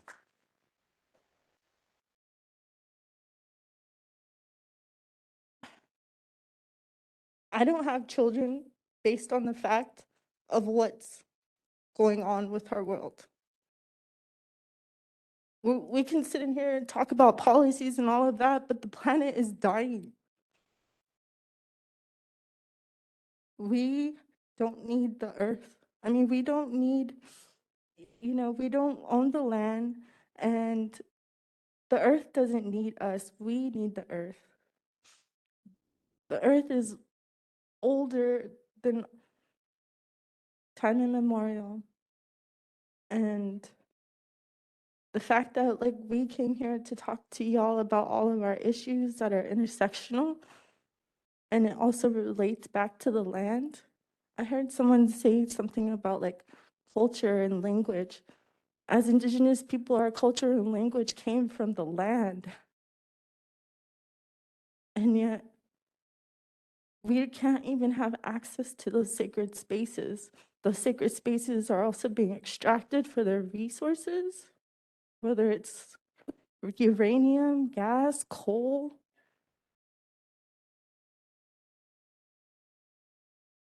I'm tired of hearing like, oh, we're doing things right. But the intent and impact, right? What we're seeing is that it's causing more harm. It's causing more dividing against each of us. But we should come together as five-fingered beings because, that's our purpose. Our purpose is to figure out how do we come together as five-fingered beings to protect the land, to protect one another. And I could like go on and on, but that is the main thing is that I want Indigenous peoples and our Black relatives, because the United States was founded upon our genocide and enslavement. We should be at these, I should see like tribal leaders up there. But you wouldn't have a room big enough for that. So thank you for listening to me. I pray that we all do better. I pray that we do better than the day before and continue to do that because it's our future generations need it. What kind of world are we going to leave for them? We need to think about that. Sorry, one quick comment. So my name is Chanel Porche Albert, and I'm the founder of Ancient Song, but I'm also a woman of African descent and a woman of the Ramapo Lenape Nation that is recognized within New York and New Jersey, but not federally recognized. And as folks were speaking here, I noticed how easy it could become a divisive situation in which we put Black and Indigenous people against one another, where we make it seem like one issue is greater than the next. And as someone who has been at the intersections of what it means to be of African descent and Indigenous, but also be unrecognized because of the fact that the Indigenous people choose to hold,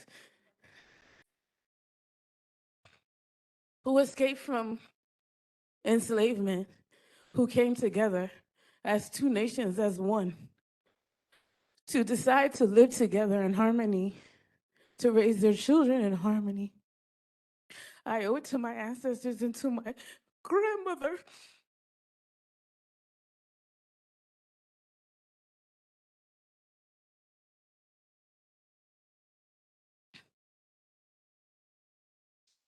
In particular, who made it her mission to show me both parts of my life and of who I am. The Ramapola Nabe Nation, our land is consistently taken away. There are environmental justice injustices of pipelines and sacred land in New York and New Jersey that are consistently stripped. We have been deemed as drunkards, as people who are less than nothing, who are forced to live in poverty, and who have come to the United Nations and to the Department of Interior and to other places, and who have consistently and repeatedly denied us as a people. And I want you to know that we still exist.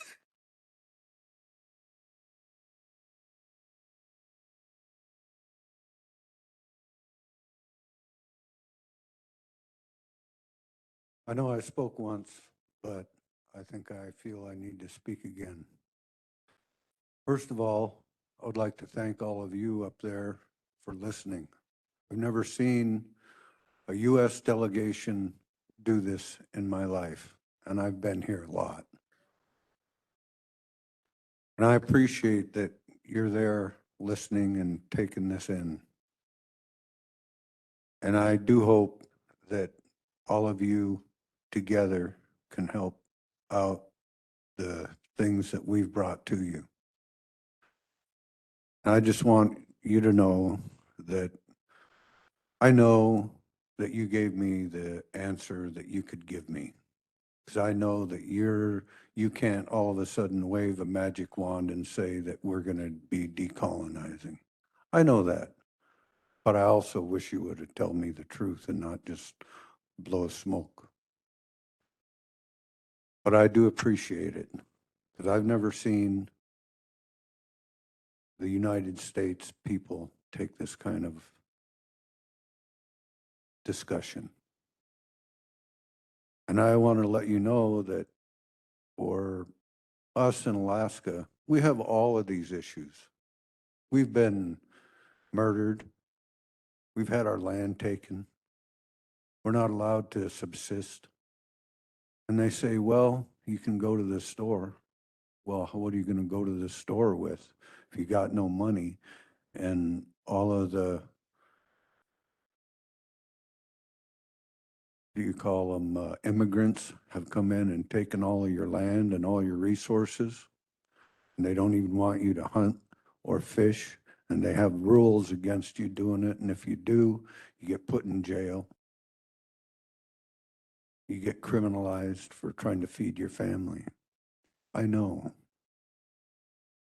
My uncle shot a moose, was put in jail, and all of his kids were put in foster homes. They're put in not foster homes, but you know them homes. So, and they took his land. And now some non-indigenous person owns that land. It's happened all over to all of us in Alaska. And that's why I want to decolonize, is because we were not giving the right to even vote in it, because the indigenous people were the only people supposed to vote in it. We were the only ones that weren't allowed to vote. So the colonists are the ones who voted in statehood. So this is why I want you guys to understand that this is a systemic problem all over the United States. It's not just in Alaska, but we have all of these. Plus, we make up 15% of the population, 65% in the prison system. And all of the other bad statistics that you can come up with were there. We were the highest in all of them. Why?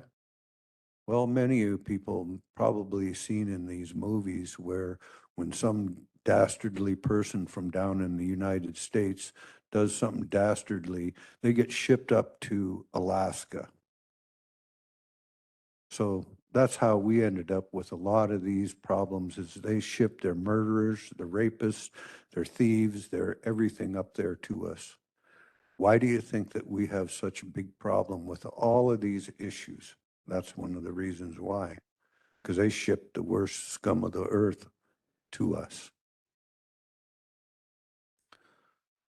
And that's one of the reasons why they're the ones who voted to take our land, take our property, to take our rights, to take our culture, to take our children, and to murder us.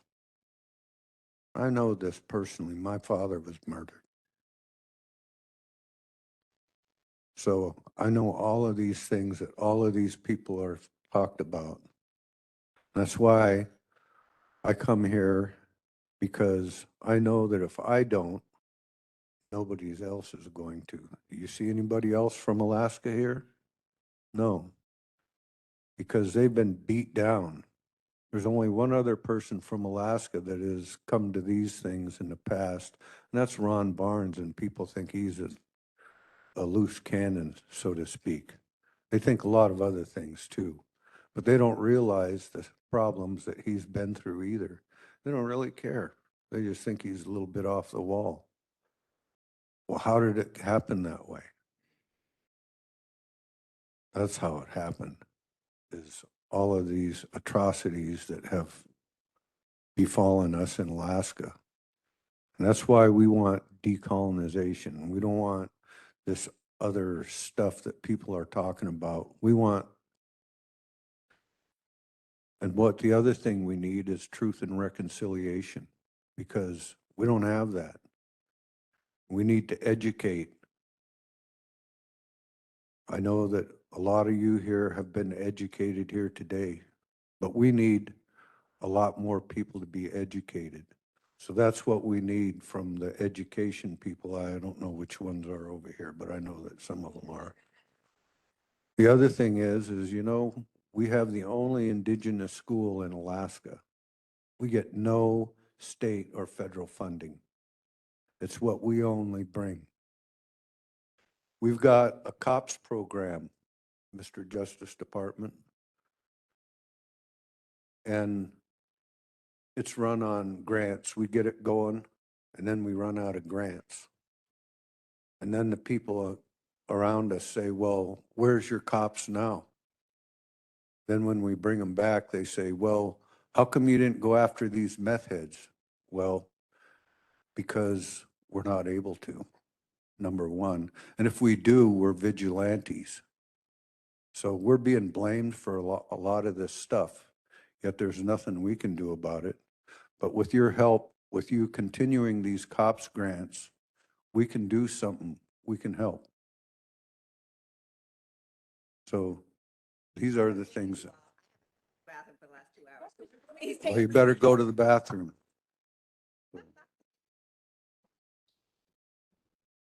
You want it? Yeah, I know, because you let me have it. So thank you. And I'd like to thank this young lady here because she let me have the microphone next. So knowing that I've already spoke, and well, she was going to get it next, but I'm sure that she would probably offer it to you next. And thank you very much.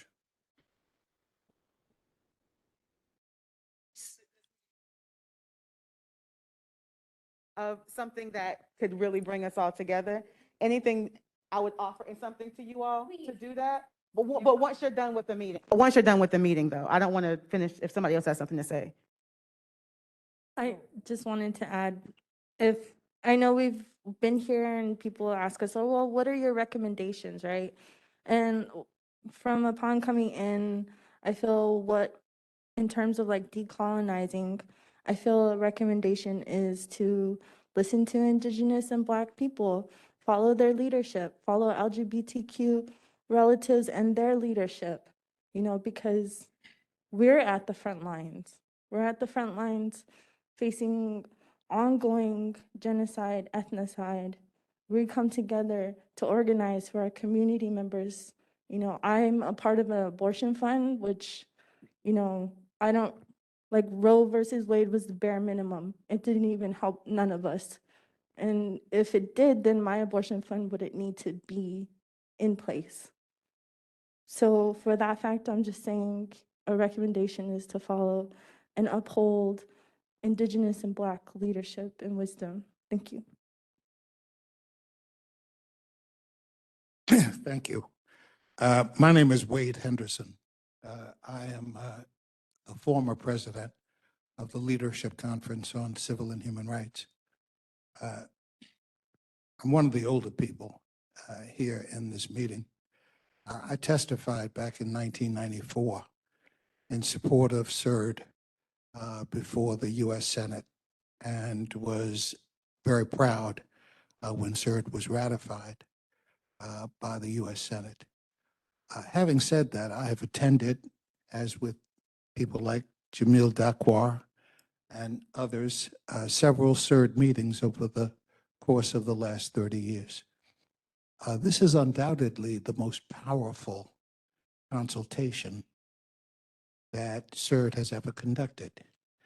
And as with Chief Harrison, who acknowledged the role that you all have played in facilitating that, as have my colleagues, this is an incredibly powerful event.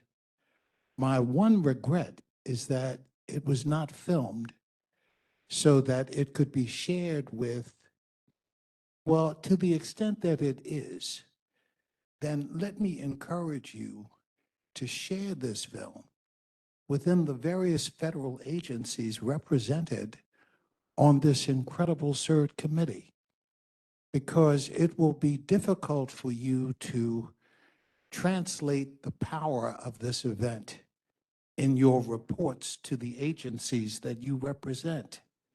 There will be no way that you can capture the truth and the power that has been spoken this afternoon by my colleagues in the NGO community. You deserve much credit for facilitating this gathering and for allowing it to go forth. Ambassador Taylor, co-convener Cormier Smith, you deserve great credit for facilitating this event and allowing people to speak their truths from a very personal perspective that has not been heard in CERD consultations previously. The question before us is, how do you take what you have heard today and fashion a program of action that allows the points of contention that have been made to be aired and discussed? And how do you break down the silos within the executive branch of the agencies that are represented here? We know that you come in good faith with the best of intentions. Ms. Jacob Simmons talked about, her background, and many of you come from these communities. Madam Cormier Smith, you've talked about your background. We know from whence you come. And we know we share many of those experiences, those life experiences. But unless we have a plan of action that is designed to move beyond what you have heard, the emotion that has been shared with you, to think through how this discussion ensues within the administration, while the administration is still in a position to take action, it won't be particularly effective. So, what I am suggesting is that you speak among yourselves. The next day or two will be important but let us concede that they will be largely performative because you will be reporting on what the administration expects you to say about its good works. And let's acknowledge that some very important steps have been taken. The executive orders that the president has issued, including the order he issued on the first day of his election, is meaningful. Let's not play that down. But it is insufficient for purposes of really bringing forth true solutions to these problems. I was so impressed, Mr. Hill, by your comment that the president supports the concept of a report on reparations. That is very important. And of course, he can achieve that with an executive order. We don't need legislation to accomplish that. We don't. But I understand the political circumstances that are affecting his decisions. And at the same time, we have to be able to cut through that for the reality that if we lose this opportunity, it will not come again, certainly in my lifetime. Now, it may come in the lifetime of others, but it won't come in mine. And I'm saying that we have made great progress, and today's conversation is an important inflection point. You should take pride that you have facilitated the candor and honesty among my colleagues. I am incredibly proud of this NGO community that have come forth with a, conviction and reality that we have not heard before. And the unity of perspective between African American, Indigenous, Latino, people of color in general is something to be celebrated. But we can't lose this moment.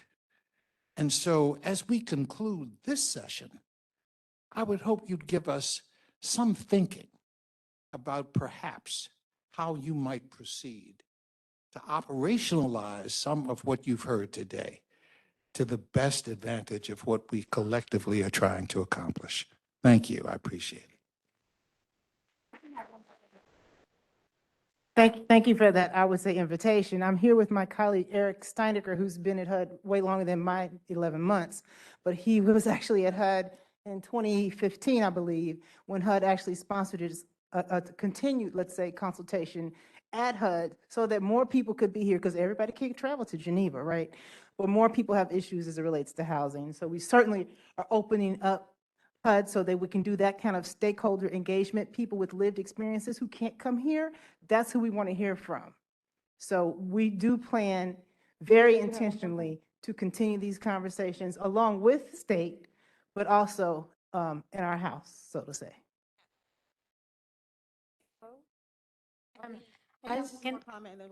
Yeah, I just have a brief comment, and I just wanted to say, as someone who also holds an office in New York, as we do our work and we work for our constituents, to really take an opportunity to look at how we are analyzing implementation and accountability throughout our work, and how we're actually centering ourselves so that we can center other people.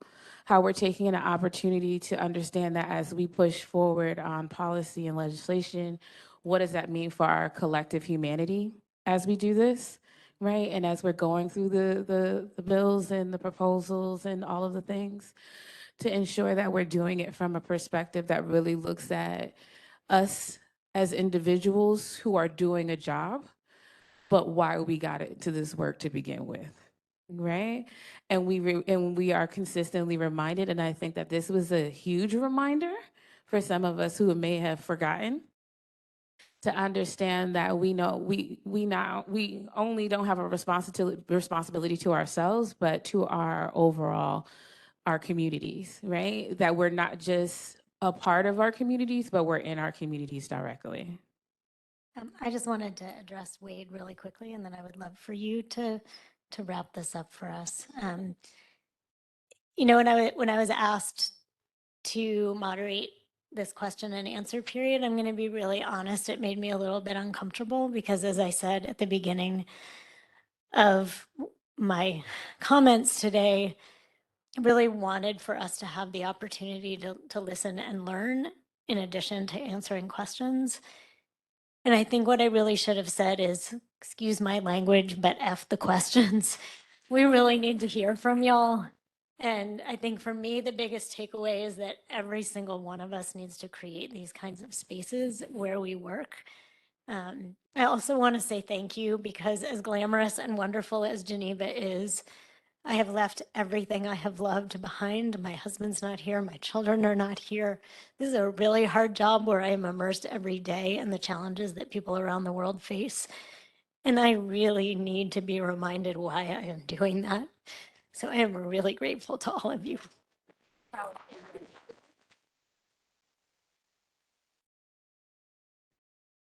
Oh, blessings. Hey, y'all. I have not said who I am in the room. My name is Monica Simpson. I'm the executive director of Sister Song. We're the National Women of Color Reproductive Justice Collective. Really honored to be in this space. And we've done so much in this room, from addressing the issues to sharing our personal stories, that to just walk out of this space without closing it with intention seems like a missed opportunity for me. And so I asked of this group if we could actually close this out in a way that really brings us all together. But I also want to ask for you all's consent for me to lead y'all in a process to do that. Does everyone feel okay with that? We do, but I also want to say that the chief would also like to close us with a prayer. So if that Absolutely. is okay, maybe after your closing, he can send us off with a prayer, because I think we need Yeah. it. Blessings. Let's do this thing Blessings. together. All right. If you feel safe enough, or if you feel cool enough in your spirit and your body right now, if you could just get in a very comfortable position. Just if you have anything in your hands, just take that out of your hands. Bring your feet firmly to the floor and allow your body to find a really nice resting position. And if it feels good to you, you can close your eyes. If not, you can just find a really, really important place, like right in front of you, where you can rest your eyes. And I want you to pay attention to your breath. As you breathe in through your nose and you push out through your mouth, this breath is your breath of life. It is the thing that connects each and every one of us in this room. This breath is what gives us the energy every single day to do the work that we do. It gives us the energy to speak truth to power. It gives us the energy to keep saying yes to the calling that's on each and every one of our lives. A calling that we have to agree to every single day. A calling we have to be reminded of so many times. A calling that sometimes feels heavy. A calling that sometimes fills us with joy. As you breathe in, I want you to just think about what you are taking in from this moment. And as you breathe out, I want you to think about, what are you pushing away, releasing in this moment? Are we breathing in love and attention and affection and connection to each other? Are we pushing out those systems of oppression, that white supremacist culture that keeps us so bound every single day? Are we breathing in love? Are we breathing in love? As we all think about what just transpired in this room today, we created a historic moment. We did something that we have never seen done before, and each one of us was called into this space for this particular moment, for it to happen. You were chosen for this moment. And as you think about how you leave this space, not only what we're taking back to our communities, but how is this moment changing us to root ourselves even deeper into our calling, to do this work with even more power, but to have it rooted even more in love. Assata Shakur tells us that it is our duty to fight for our freedom. It is our duty to win. We must love and protect each other. We have nothing to lose but our chains. As we continue to breathe, I want to ask the chief to please come up to end us now, or who's going to do the prayer for us, to bring us into prayer. Thank you.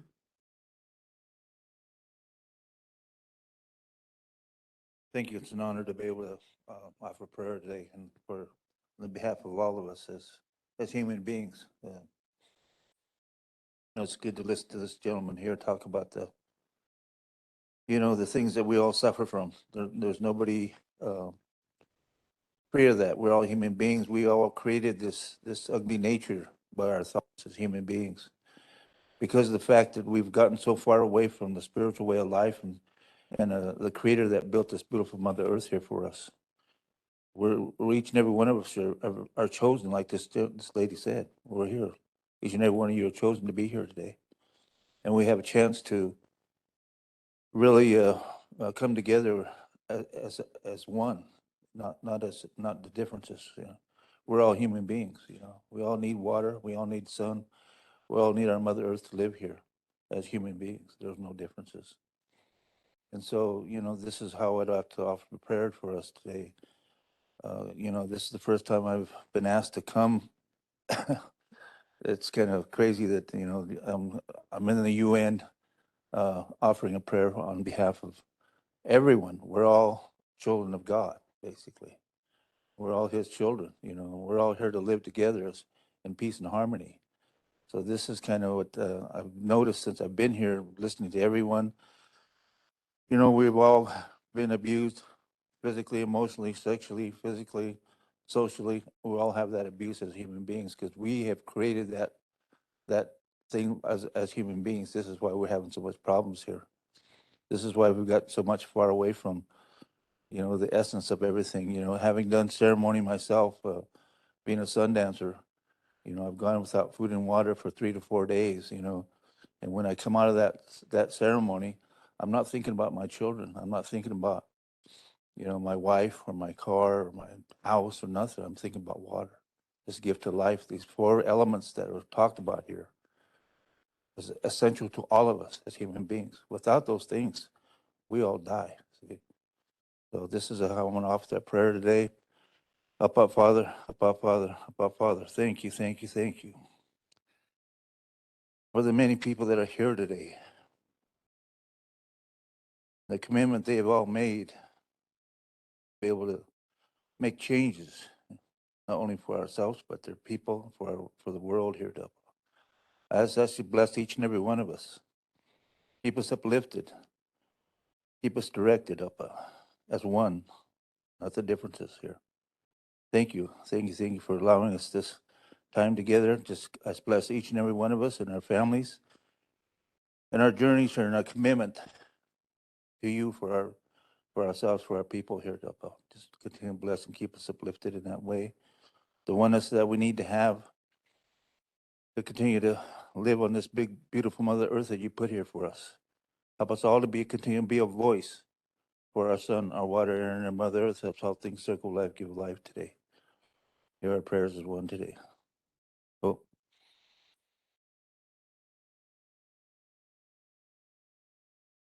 Thank you.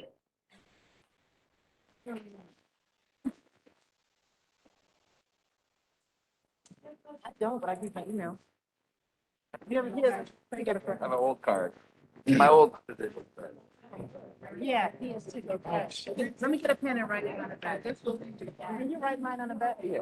All right, I know we have to go back and forth for different things, so we appreciate it. I'm writing on the back.